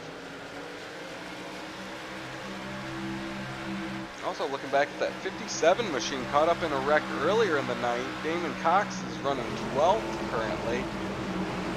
The guys that have been caught up in some action have had some forgiving spins, and then it's allowed them to still be racy as they get back out on the track. Yeah, it really has. You know, if some guys have gone around and managed not to hit anything or just maybe nudged into the wall, and that's been a big break. We just saw Massengale, who's still sitting in the pits getting his car worked on. You know, take a big shunt into the backstretch wall. But, you know, right now I'm looking at Roy Hyde. Roy is, we saw him win earlier in the season, and he's now knocking into the top 10 here. Have some guys on the move. It'll be interesting to see once they make some moves what it does to their tires and what they have left for the remainder of this green flag run. We've been green for about 20 laps now on lap 110 of 200. Roy Hyde gets past the 85 of Stiles and now has his sights on the Larson Jr. machine, who has about just over a second lead on him, as Chris Spencer and Dustin Ping were able to get past the 9 machine, and now right on the bumper of 51 Patton. You know, Dustin right now is probably thinking to himself, you know, this is a pretty good relationship we got here. The 11 gets him up out of the way, and the 1 follows him through. The 11's got to do all the work, and and Dustin's kind of the beneficiary. I mean, that's the way to do it, right? Yeah, he's got his full back ahead of him, clearing space. That's right. And then he just pops through the hole, whatever's open for him. As the 11 makes a move on the inside, we'll see if Ping's able to follow him through.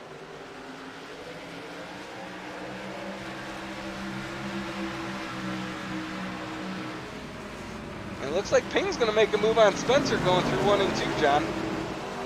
Yeah, it does. Spencer got a little loose going into 3 last time, and I think it really hurt his momentum coming off the corner, and that's why Ping got the run he did. We'll see now if he gets another run like that. Ping looks, or Spencer looks a lot more stable through the corner, and you see he gets a nice run off, and Ping doesn't close up this time.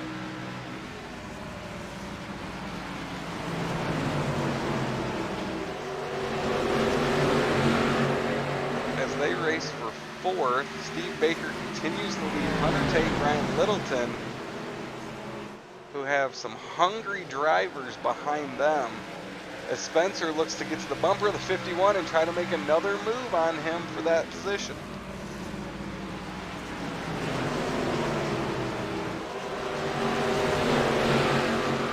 Yeah, we got 2 close battles. Top 3 are nose to tail, then you got 4, 5, 6 that are battling pretty hard. I got 2 eyes. I wish I could focus one on each battle. As the door opens for Spencer in 3 and 4, he's unable to make that move. He'll try the outside in 1 and 2, possibly looking to set him coming off of 2. Makes the move on the inside there, and Ping follows him through. We'll see if they'll be able to hold off that 51 on exit.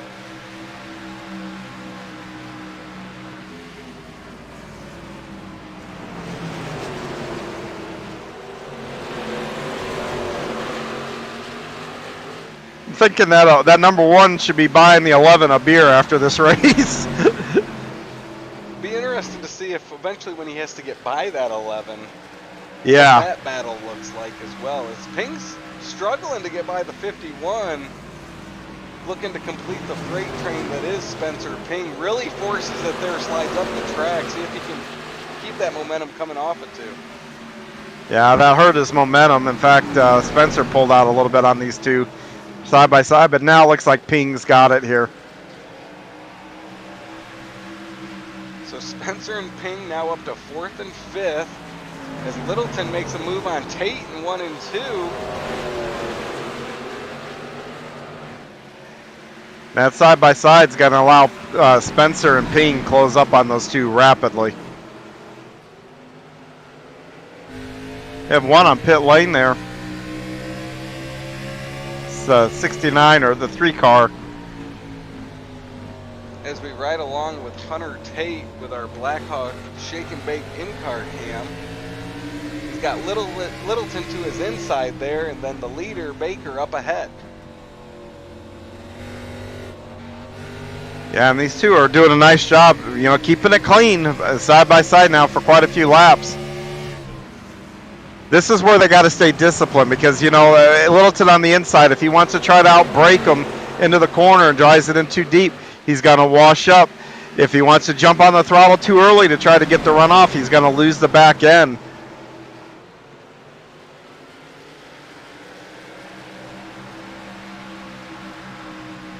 We'll see if this allows Spencer and Ping to gain some ground on these 2 cars as it's allowed Baker to pull away.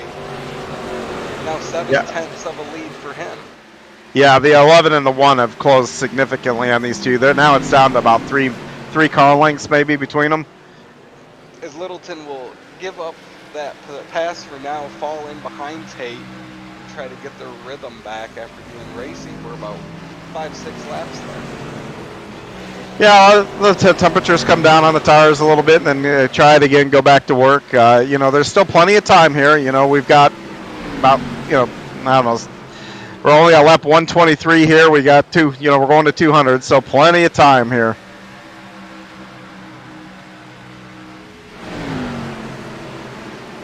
As Chris Mepford moves past Jeff. Oh, spin right in front of the leaders. Oh, Looks like it was the Eric Blunt machine, the number 6, for our latest Willis Landscaping caution. We'll take a look at that replay.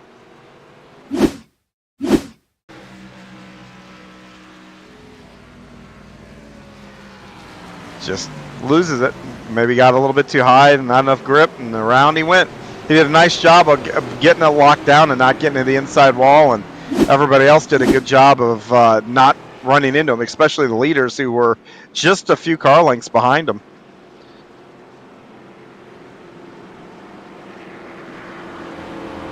So our 6th caution of the night, that last green flag ran 33 laps. Here they come.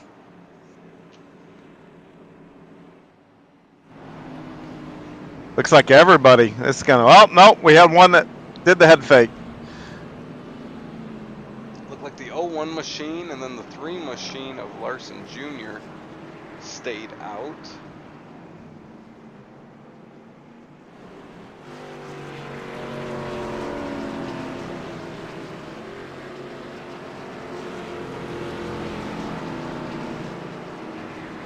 Well, the 3 was a lap down. That's Craig Lerman, who is a couple laps down here. So he's going to get a wave around, but he's also not allowed to pit with the lead lap cars. So, but yeah, the other guys, Larson, wow, I'm surprised they didn't take advantage. And I see guys coming back in.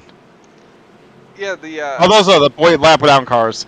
Yep, they've made their way in, so Larson Jr. is going to be the only one sitting out there as we watch this cycle through. It looks like Spencer jumped over Baker. Spencer's out in front of Baker.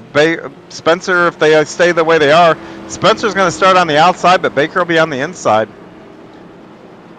And we saw that earlier. He had a great pit stop earlier. Eventually, it was called back off because of a penalty. Also looking, Roy Hyde was able to jump up front too. He's actually between Baker and Tate now in 5th.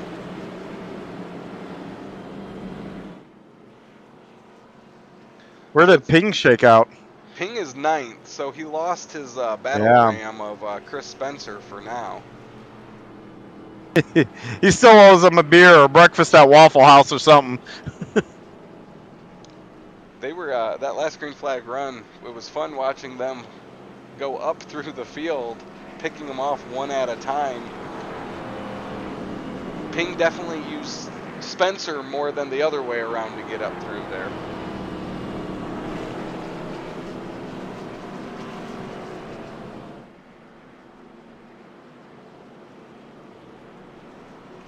So it'll be the 01 of Larson Jr., the 48 of Jimmy Hedrick, and then the pitted cars of Chris Spencer, Steve Baker in that second row. Yeah, Baker now, I forgot Blunt was going to have to fall back. So, yeah, Baker's on the outside and Spencer's on the inside here.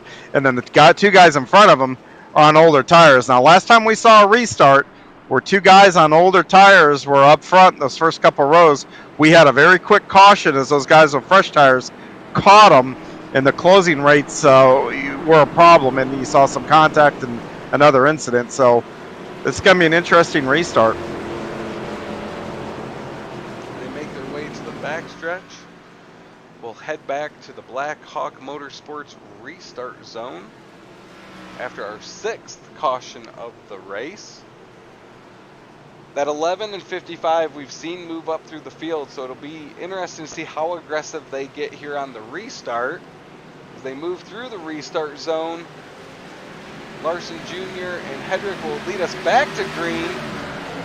We're side by side, but Baker's able to pull away to the outside there and try to make the pass as he moves up and now got his sights set on the 48. Yeah, the inside. Larson just didn't get a great start there. He, from the pole, lost 3 spots by the time we were out of turn 2 here, and he's got them backed up, and then Spencer just looks stuck behind him right now.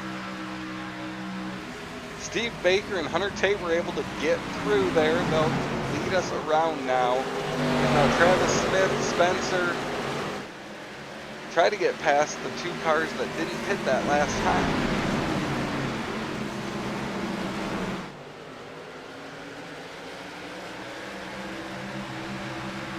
Look who's next to each other now, Ping and Spencer.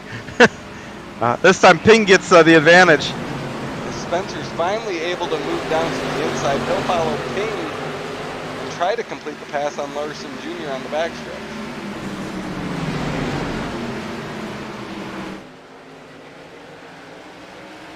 Now it looks like Ping's going to follow Peyton through, as they're now 4th and 5th. You know, I thought the 01 was holding Spencer up, but that just does not seem to be the case. I don't know why Chris Spencer. Maybe he just needs some laps on his tires to get comfortable, get back in a rhythm. It just takes him a little longer than other people. I have that same issue. No, he gets loose coming out of 3. Good save. Real nice driving both by him and Medford as the caution comes out. See exactly what brought that out. Possibly the 6th machine of Eric Blunt for our 7th Willis Landscaping caution.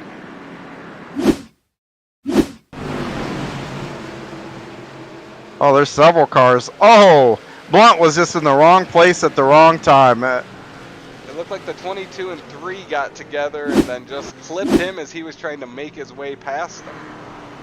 Yeah, that's exactly what it looked like there. Lerman looked like he was trying to get his nose in between the two to split them going down the front stretch there, and just kind of ran out of real estate.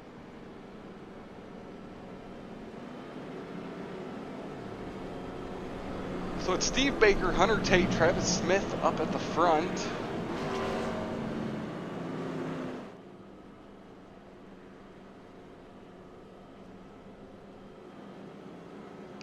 As we were able to go 10 laps that last green flag run.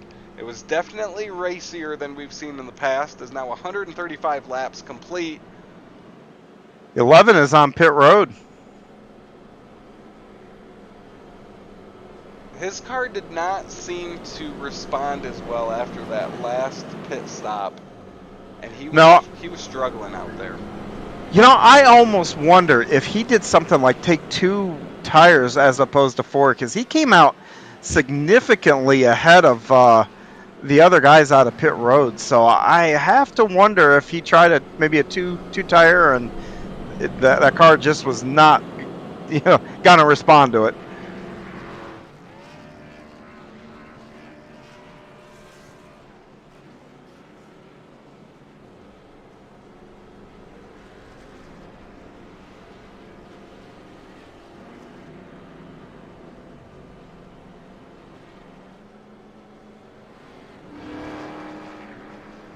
Another guy we should get a shout out to, he had an EOL, it seemed like maybe 20, 30 laps ago, but Chris Medford in that 46, he's all the way back up to 7th, and like I'll swear, like lap 180 maybe, 190, he was sitting the tail end of the longest line.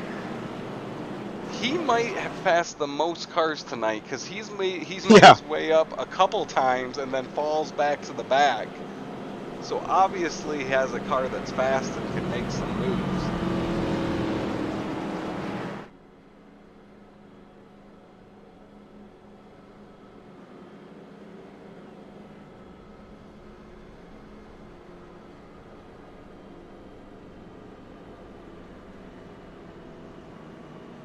Because it looks like the lights stay on and we'll make at least one more lap around.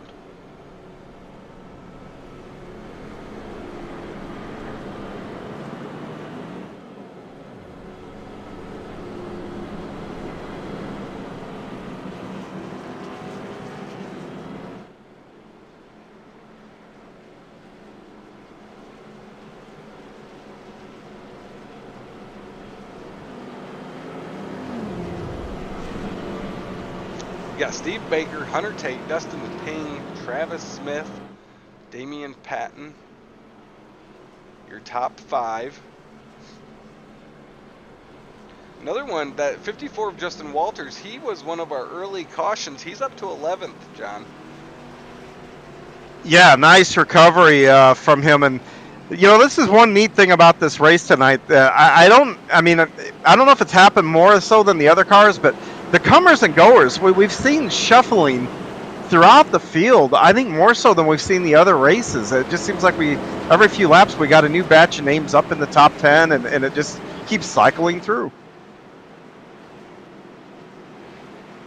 As Baker and Hunter Tate will lead us into the Blackhawk Motorsports restart zone. iRacing pace car will make its way onto pit road. And Baker goes for green, able to jump out front. And Travis Smith follows him past Hunter Tate. And the 51 of Patton will try to do the same going into one.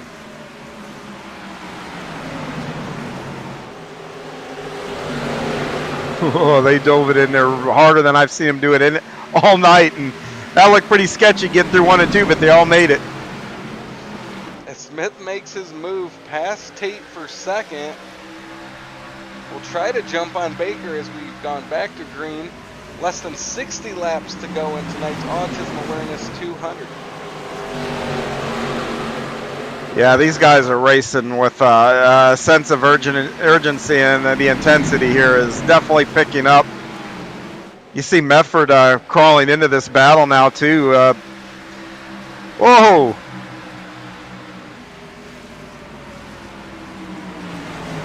One get out of shape down the front stretch there. Ping makes his way on the outside of the 51. Chris Medford wants to get in there as well as he continues his quest forward. Currently sitting in 6th.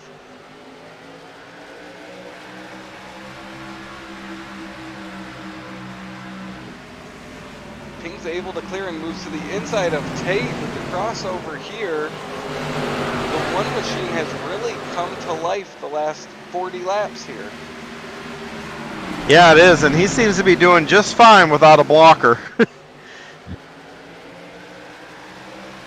He was just motivating the 11 of Spencer up through the field. Yeah.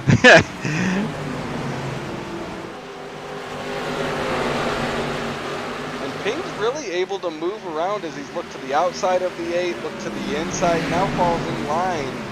But really looking to make a move as soon as he can on Tate. And I'll tell you, peeking on both sides of the car, that's how you get the guy in front of you to make a mistake. Get him watching that mirror a little bit, let him miss his marks going into a corner, and boom, you got him. That might be what he's doing right now.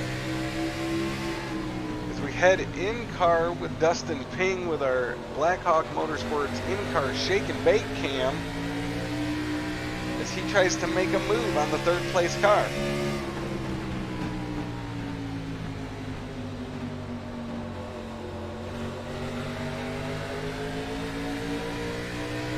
You know, the previous restarts, we saw, 2-3 cars kind of pull away from everybody, but this time, look at this freight train at the front. It's, 8 cars deep, and there's not a whole lot of space between them, so, yeah, it tells me everybody's pushing a whole lot harder right now. 1st through 8th, including that 8th place car of Damon Cox, in 8th up 11 positions, including bringing out one of our early cautions. A great run for him tonight. Yeah, look at Chris Spencer, the 11. He just pitted on that second one, has already worked his way back up through the field here. And he's following Hyde, who's been fast as well tonight. Oh, Medford goes high in 1 and 2 now, and that's going to open the door for Ping. Ping falls back one. Unable to capitalize on that. As Medford and Ping continue to follow Tate in that 8. I have to think that 46 is pretty motivated at this point, because a mindset of, you know what, I've passed probably 300 cars tonight. I need to win this race. Real aggressive going into 3 as he slides up door to door with the 8 and is able to grab momentum as they touch right at the start-finish line.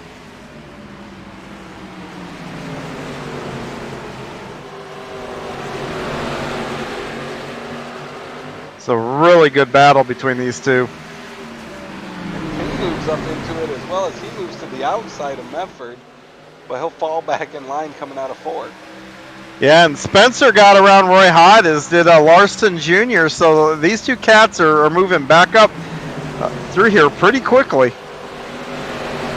As we see Larson and Medford are going at it now.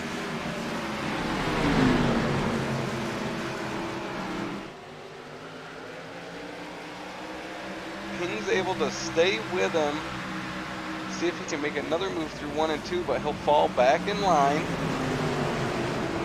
We've seen Ping and Medford really move all over as they kind of move between that middle line and that low line depending on what they need.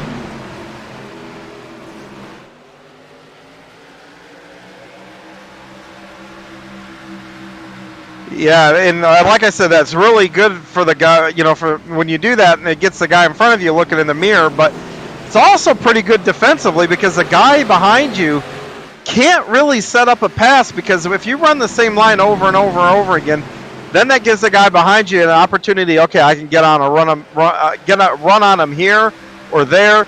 But if you take a different line, are able to move around and keep the momentum, that guy can't commit to making a pass in a certain spot because he's not going to know where you're going. So those kind of guys are, you know, and it's a good thing, but they're very difficult to pass and race around because you just don't know what they're doing, and that's a great advantage for those guys that can do that. The top 5 are nose to tail. So you've got the 80 of Littleton right behind him watching to see what happens. Ping continues to try to find a line past Medford.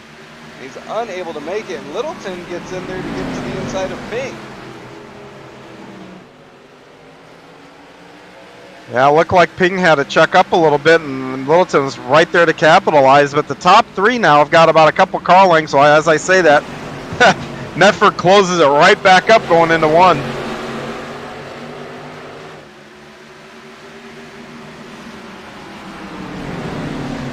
You think Ping is thinking, "Where's Spencer? I need my fullback." Spencer is up to 8th. He's made his way past Larson Jr.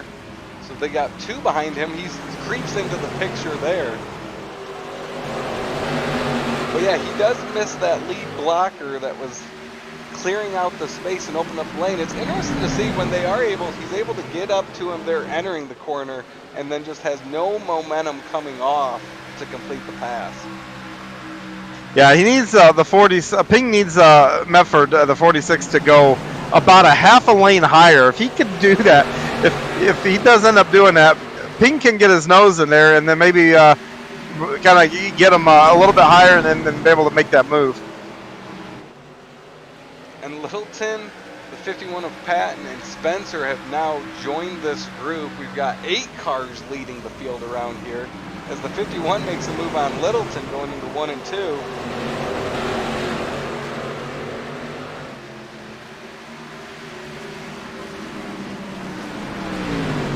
Spencer will follow him through, and Spencer is really able to get through that corner and stay down on that yellow line and have a ton of momentum coming off the corner. His 11 car just looks really good going around this track. Oh, we have a caution there on the backstretch.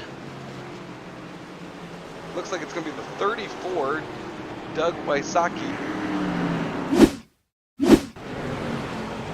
Our latest Willis Landscaping caution comes up and just doesn't see the 41 machine there. No, he sure didn't, and this time he catches the wall pretty hard. That 41 had a massive run off of turn 4 there, or turn 2 there, and I guess probably caught him a little bit by surprise. Didn't think he'd be up there that quick.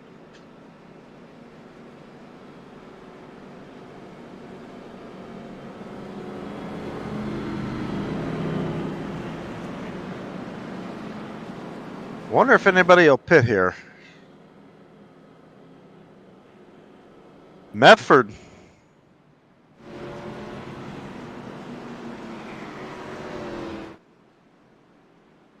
Why not? He's worked his way through there once before. Medford, and then Roy Hyde's in, and you know, is it me or I you know, I'm supposed to be kind of independent here when I'm doing this, but I'm kind of rooting for the 11. I want to see the 11 get up there and race that 55 to see which one of these two guys are quicker here. No, I agree. I'd like to see the 55, the 1 of Ping, and 11 of Spencer get together, possibly the last 40 laps here in battle for victory.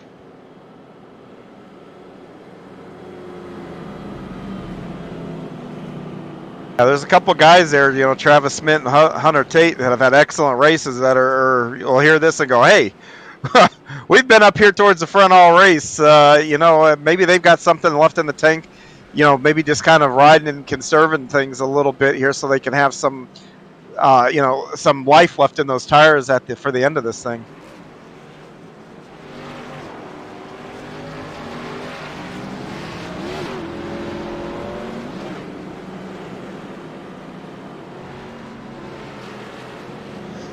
Well, that's what's been fun each and every weekend, John, is we have some different cars that are really fast depending on what track we're at.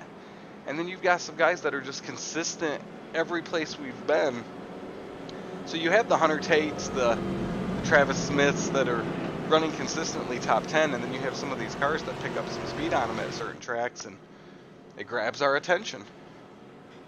Yeah, and you throw Littleton in that too. He seems to be in the top 10 almost everywhere we go to, and it's kind of neat to watch different guys excel at different tracks and whatnot. And you know, next week I can't reiterate this one enough, but that Roval is going to be a whole different ball game.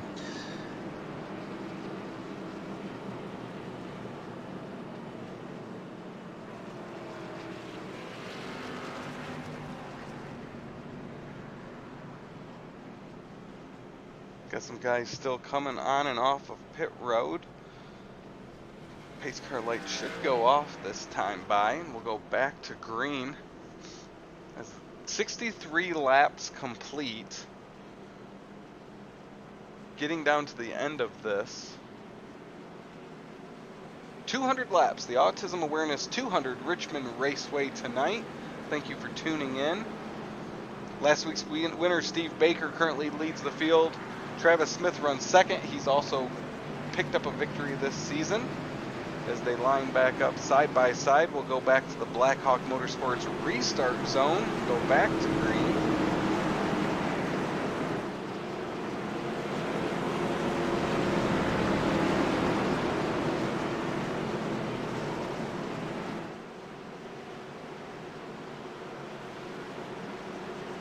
Baker, Smith, Tate, and Ping, your top four. Spencer will restart outside row 3. Pace car hits pit road, and we are back to green at Richmond. Travis Smith able to get a great restart as him and Baker pull away going into 1 and 2. Yeah, the 51 spun his tires on the restart there, and now, yeah, he's going to fall back a couple, and Spencer's up at. Here we go. Hunter Tate and Ping are side by side once again. Ping on the outside looking to make it work as Tate has to check up coming out of 4. He'll slide up between Ping and Spencer. Spencer looks to make a move on the outside of Tate to 1 and 2. I just couldn't get that outside to work there. They got a pretty good equal runs, but now you got the 51 looking to the inside of the 11 here. But Ping is, whoa, close contact almost up there, but Ping's in this P2. Opens the door for Spencer. Spencer will use the 9 as a pick on Tate, and he'll move to the inside of Travis Smith for 3rd.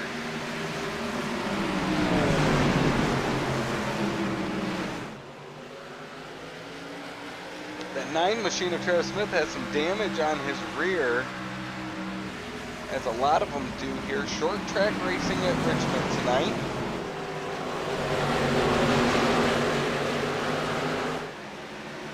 Oh, Ping gets a little loose off of 2, and now that's going to open the door for Smith. Spencer pushing him through 3 and 4, and Chris Medford's back up there as well.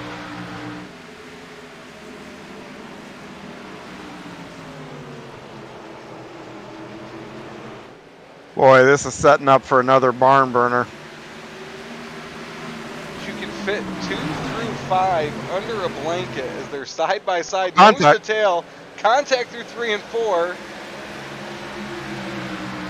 Oh, and that's really going to kill Smith's momentum all the way down that front straight. Look at Medford. I think he just went from 5th to 2nd.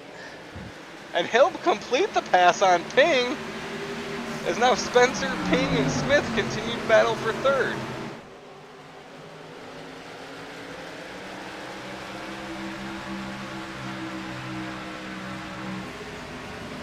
The duo of Ping and Spencer are back together as Medford's making a move on Baker. Yeah, he's got a little fresher tires. I guess that's making a difference right now. Looks like it's making a big difference. And doing it on the outside. Come to the start finish line, Medford's going to lead that lap 173 at Richmond.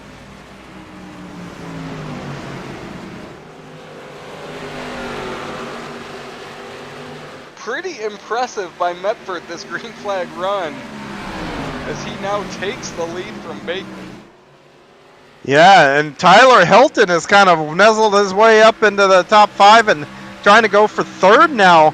I'm wondering if he must have been one of the ones that took tires. Roy Hyde's making his way up too, currently in 6th. Yeah, I know, right. Yep, I know, right. Roy came in for that last stop too. Looks like if you get 40, 50 laps on your tires, it does make a difference.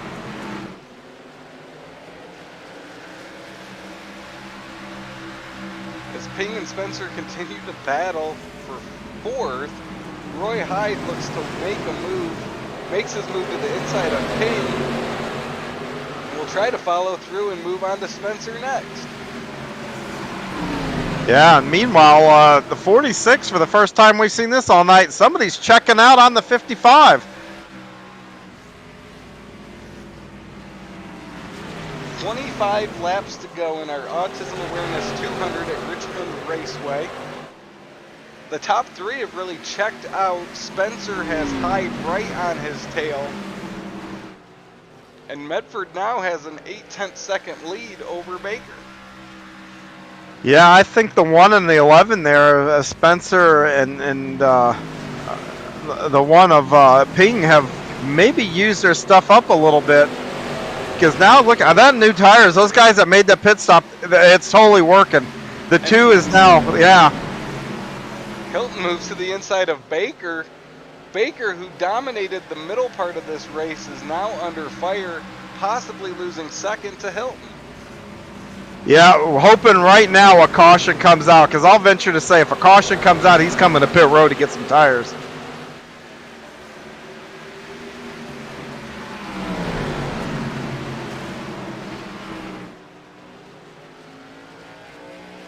The 2 is right on the tail of Baker as they come down the front stretch.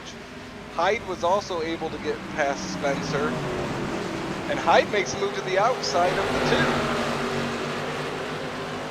Yeah, Roy Hyde is a man on a mission right now. Whoa!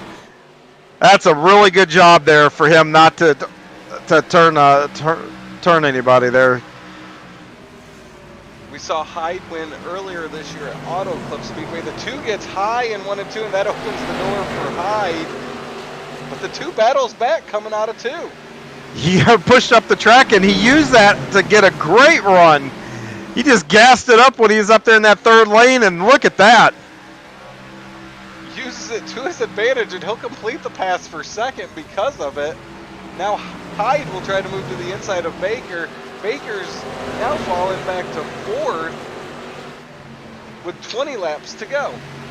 Yeah, I remember in hot laps I was saying that, was it Osborne that was taking a really unique line, going in high, and then just driving down the track, and that's what I just saw. And it was just amazing the amount of speed that he would carry down through the straightaway. And that's exactly what I just saw getting there from that 2 car. Speaking of Osborne, he's made his way up to 7th. Yep. So after we thought you cursed him, he is now picked back up ground, also with new tires, as he moves to the outside of Ping for 6th. Nice recovery from Osborne here. We're getting down to it, Travis. 17 to go. Man, who thought this would be the lineup here? As we saw all night long, guys with fresh tires really struggled to make ground up, except for a few of them that were able to move up through the field. This last green flag run, it has been the advantage fully, as we've seen half a dozen, 10 of them make up ground by taking tires. Absolutely, and Medford now has about the biggest lead we've seen anybody have all night. And it's just, this is a guy that we saw, turned around halfway through the race. What a great recovery for him. And he has clear track ahead of him as well. As we see the gap throughout the field, you've got Medford leading about a second and a half to second, then Hyde, and then another second back to fourth. Yeah, before that caution came out, we were talking about wanting to see the 55 and the 11 together, and, well, they're together, but we sure didn't expect it to be for fourth and fifth. They've settled into fourth and fifth. It looks like Dale Osmond continues to move up. He's up to sixth behind Spencer. See if his fresh tires allow him to get up past them up to fourth. As 15 laps to go at Richmond. One thing we've seen throughout the season is some timely cautions that have come out. We'll see if we're able to stay green or if that will repeat itself again tonight. And the two's made up some ground as that lead is now under a second, John. Yeah, I've been watching that. The old eyeball test there shows that he is look at the run he got off the corner, and the 46 got out of shape. He's all the way to the apron. The 46 did that in 3 and 4 as well. He is off the pace. I wonder if he thought he took enough to maybe fuel to get to the end, and now is having to maybe fuel save. Tyler Hilton will be our leader. Roy Hyde in second. This last green flag run has had a eerie evening feel to it. Yeah, I keep looking up in the sky. Only thing I see is a blimp, not a full moon. Looks like Baker's going to be challenging now to get back on the podium here.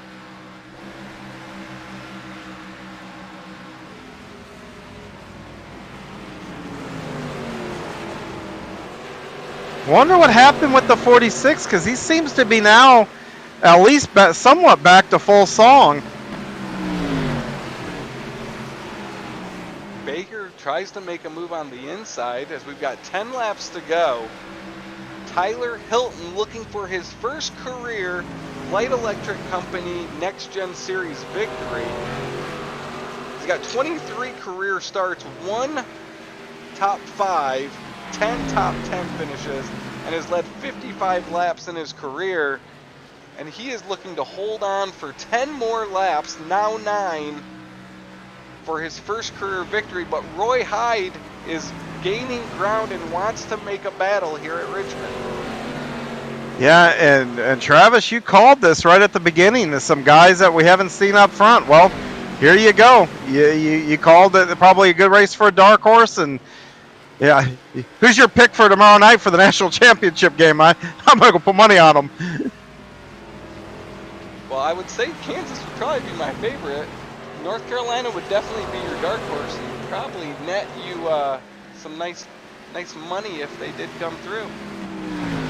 Absolutely, a nice job though, and then basically call them this or what we're seeing right now unfold. Medford has stabilized in third, and like I said, it looks like he's back. He's kind of separated a little bit from Baker, so I don't know if he had an equipment issue or what, but if he hangs on, we're going to get to talk to him, and that's probably going to be my first question. We saw him lose ground in 1 and 2. In 3 and 4, he moved down onto the apron and then never got back up really until he came out of 2, and by that point he was back to third, battling Hyde to stay in the top 3. Yeah, he was off the pace too. It wasn't a strategy call. I'm going to run this line. So it's nice to see him hang on here. I mean, the guy is probably, like we've said a couple times, he's passed more cars tonight than anybody. And now we've crossed into the inside 4 to go.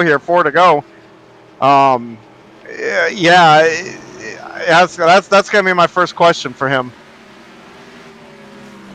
Hilton's lead over Hyde has consistently stayed around 7/10, so he holds on as he comes up to some lap traffic.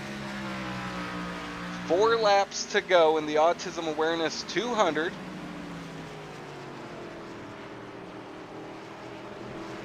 The lap guy pulls to the inside. Good show of sportsmanship there. As we said, Hilton's raced in 23 LEC Next Gen Series events, looking for his first career victory. Keeps rhythm as now 3 laps to go around this 3/4 mile track in Richmond, Virginia. You know, right now, I'll bet you, yeah, the nerves are there, and hands probably a little shaky. Having to probably take a deep breath on the front straightaways, and he's doing a great job of keeping his composure, hitting his marks lap after lap. You know, he's only got a couple more of these to go. He started 7th, really hung out in top 10 most of the race, had other guys moving around him as he takes the white flag, but when it matters most, some fresh tires is what does the job as he's able to get out front. He'll make his last lap down the backstretch and through 3 and 4.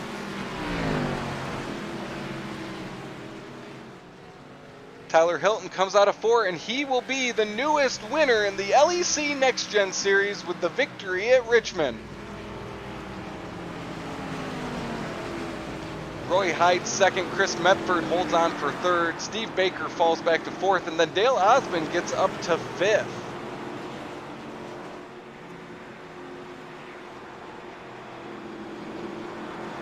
What a finish, John.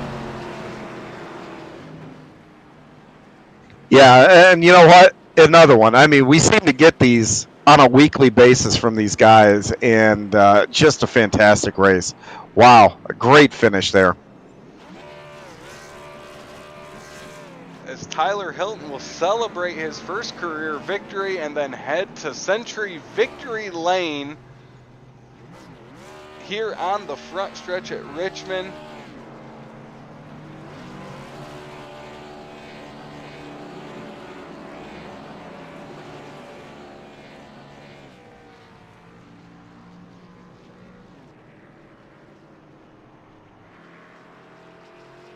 As it looks like he might complete a little Polish victory lap here, John.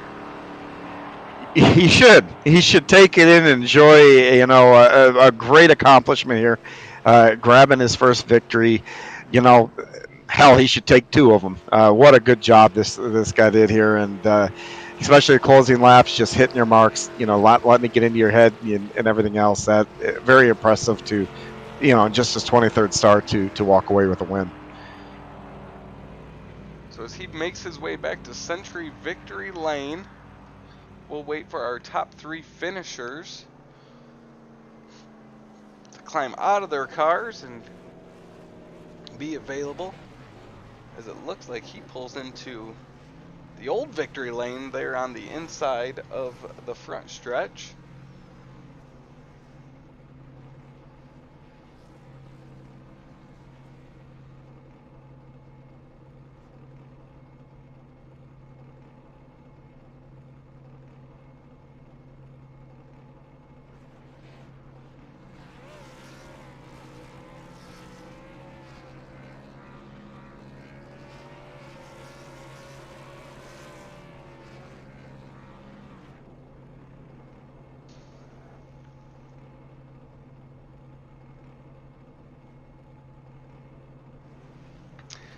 And John, it looks like we've got the 3rd place finisher, Chris Medford, joining us now. Chris, that last green flag run, you looked fast as you were able to jump out front. I think John has some questions about what may have happened there at the end. Well, first of all, Chris, if there's an award for whoever passed the most cars tonight, you got it, hands down.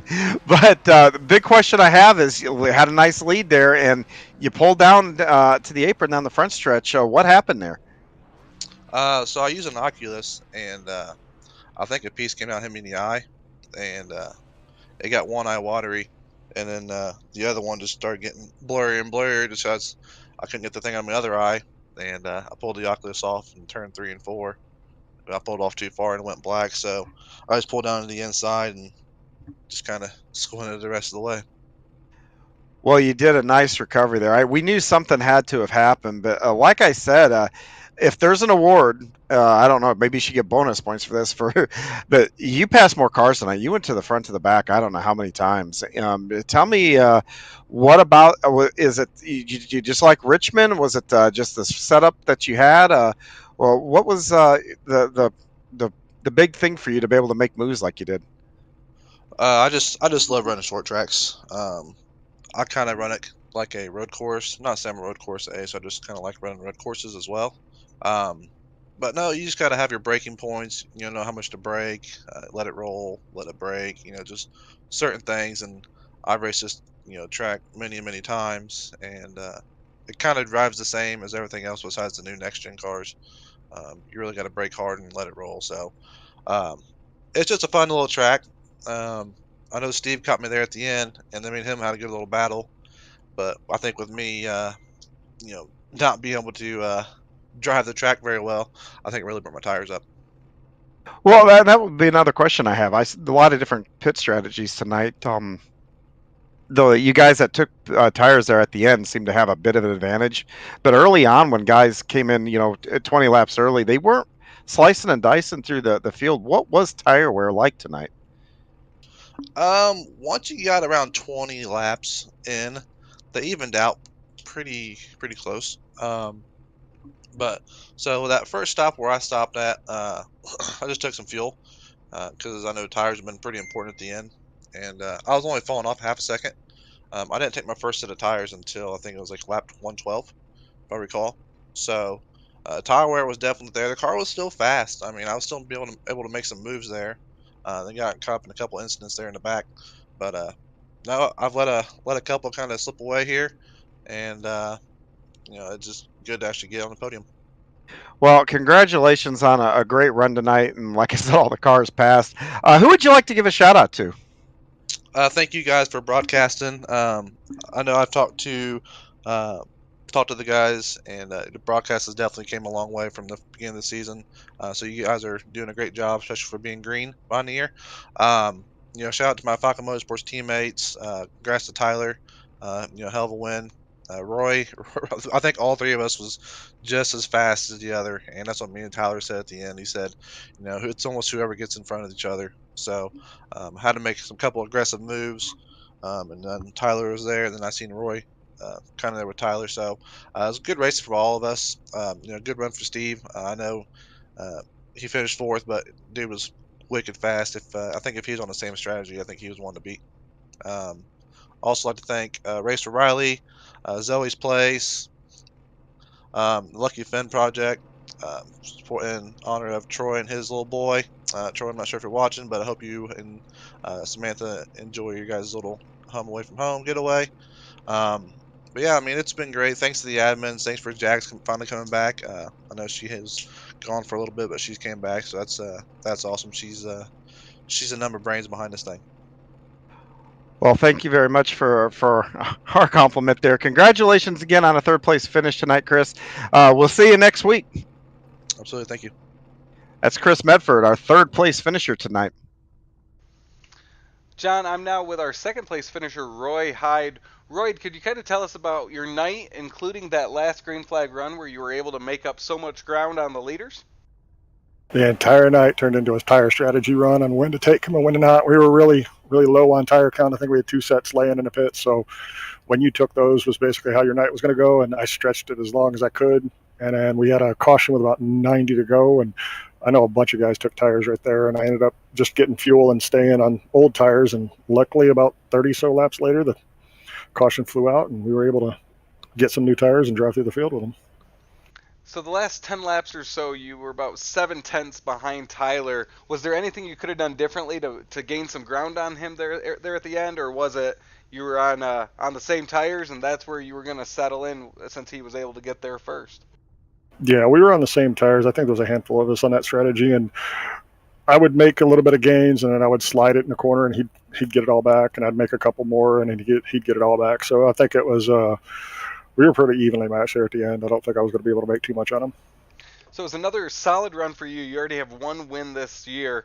As we look ahead to next week, the Roval, is there anything you do this week to prepare for that? How do you feel going into obviously a completely different track than we've been on all season long? Pray a lot, like a lot. Just pray. That's literally all I could say about it. I'm horrible at road courses, and yep, it's about my best plan. The strategy is deep behind next week. Is there anyone you Oh, want to definitely. Is there anyone you want to give a shout out to before you pull it into the pits for the night?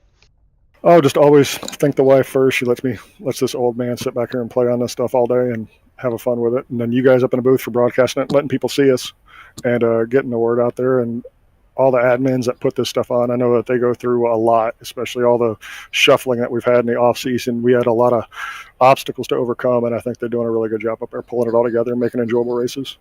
But other than that, the other guys on track, I mean, this whole group of guys makes it fun to race. Well, congratulations on another solid run today, Roy, and we will see you next week in Charlotte. Yes, sir. Thank you, guys. And Travis, I'm here with Tyler Hilton, our winner tonight. Tyler, it's your first one, man. How does it feel? Hey, it feels good, man, especially after tonight. I think it was Chris's race, but he had a bit of a medical issue there. But I was able to get around him, and, man, I'll take it. Well, those last 10 laps or so, being your first one, there's a million thoughts that go through your mind. How are you able to stay focused and kind of push through that, to make sure you're still hitting your marks, not worrying about if a caution comes out, and then keeping the nerves calm? How do you go about doing that?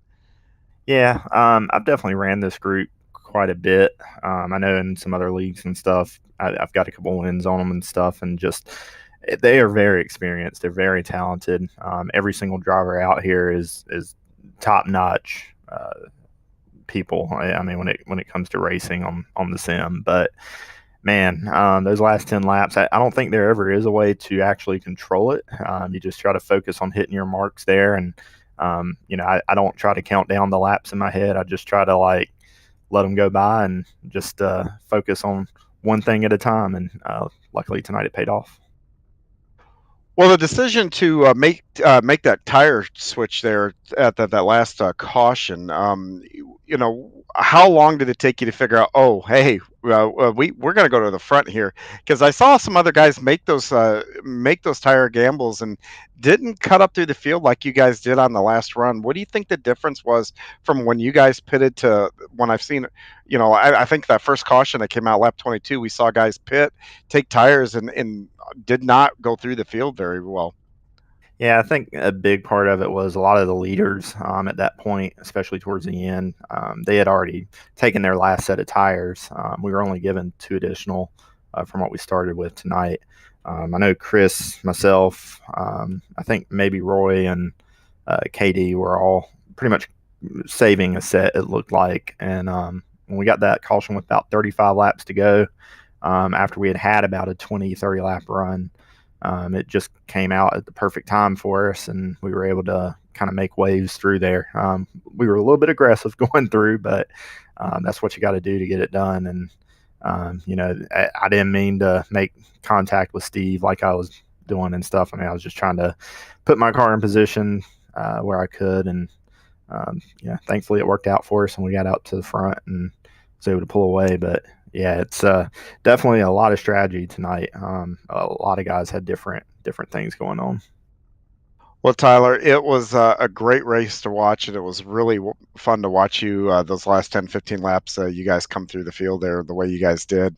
Anybody you'd like to give a shout out to here for your win? Definitely my Falcon Motorsports teammates. Chris right there at the end. I know he had a medical issue, but it always sucks to have to pull down and let people go. But I appreciate him. Had he not had that, I think we were going to be a 1-2 finish either way on it. My sponsors, the Southern Conservation Trust, definitely got to thank them and all that they do. Southern Georgia, through the Carolinas, that area. So check them out, sclandtrust.org. Line Creek Brewery, they're also a group that's affiliated with them and helps them out. And I definitely want to dedicate this race. I mean, with a race win, I lost my mother-in-law on St. Patrick's Day, so this one's for Angie Overman and her memory. So yeah, it's good to get a win though. Well, I'm very sorry to hear about your loss, and my thoughts and prayers go to you and your family. But congratulations on a very good victory here tonight. Just real quick, we got a unique track coming up next. What's your thoughts on that? I'm looking forward to it. I like any kind of track that's just kind of different and unique. I like tracks that are kind of worn out, stuff like that. So we'll see. I think I'll be maybe top 10 there or not, but right now it's just consistency, and when we get there, we'll see what the car's got and go from there. So if we're able to take advantage of it, hopefully be in the same boat next week. Well, we look forward to watching you there too. Congratulations again. That is Tyler Hilton, our winner tonight. Thank you, guys. So Tyler Hilton picks up his first career LEC NextGen Series victory in the Autism Awareness 200 tonight at Richmond. Looking through the field, John, Roy Hyde second, Chris Medford third, Steve Baker falls back to fourth, Dale Osmond gets back up to fifth, Chris Spencer sixth, Ping, Littleton, Travis Smith, and Justin Walters, I believe our first caution of the night, ends up leaving here with a top 10 finish. As we look through the rest of the field, Damian Patton raced up front. A majority of the race, he ends up 14th. And then the following through on the rest of them, we'll have Brian Maskell, our Daytona winner, 19th. Bobby Hetrick, 23rd. Craig Lerman, 24th. And then Eric Blunt, who led earlier in the race, will end up 27th, 67 laps down. So another exciting event here tonight, John. What's your takeaway as we complete our first short track of the year? Well, once again, these guys seem to, no matter what kind of track they get put on, they put on a good show. Competitive from front to back, a lot of give and take, a lot of respect that they show each other on the track. And, it seems to be a really good group of guys. And week after week now, I look forward to this and be able to watch these guys. Never mind, I get to sit and call the race, just sitting and watching it. And just a great show these guys put on every week. So we will be back on air next Sunday night, April 10th at 9 p.m. Eastern for the Mission 22-100 at the Charlotte Motor Speedway Roval. John, anything you want to close on tonight as we head into the week of Roval racing? I advise these guys to practice. I do a lot of road racing myself and whatnot, and it's just a different beast. So you gotta have to, get that time and to do well next week. Thank you so much for joining us tonight. The Autism Awareness 200 comes to a close with Tyler Hilton claiming victory. For John Hine, I'm Travis Piercefield. We thank you for watching Extreme eSpeed TV, and we will see you next week, race fans. This copyrighted broadcast of Extreme eSpeed TV Network is intended solely for the entertainment of our audience. Any retransmitted, reproduced, rebroadcast, or otherwise distributed or used in any form without express written consent of the Extreme eSpeed TV Network is strictly prohibited. We hope you've enjoyed this broadcast.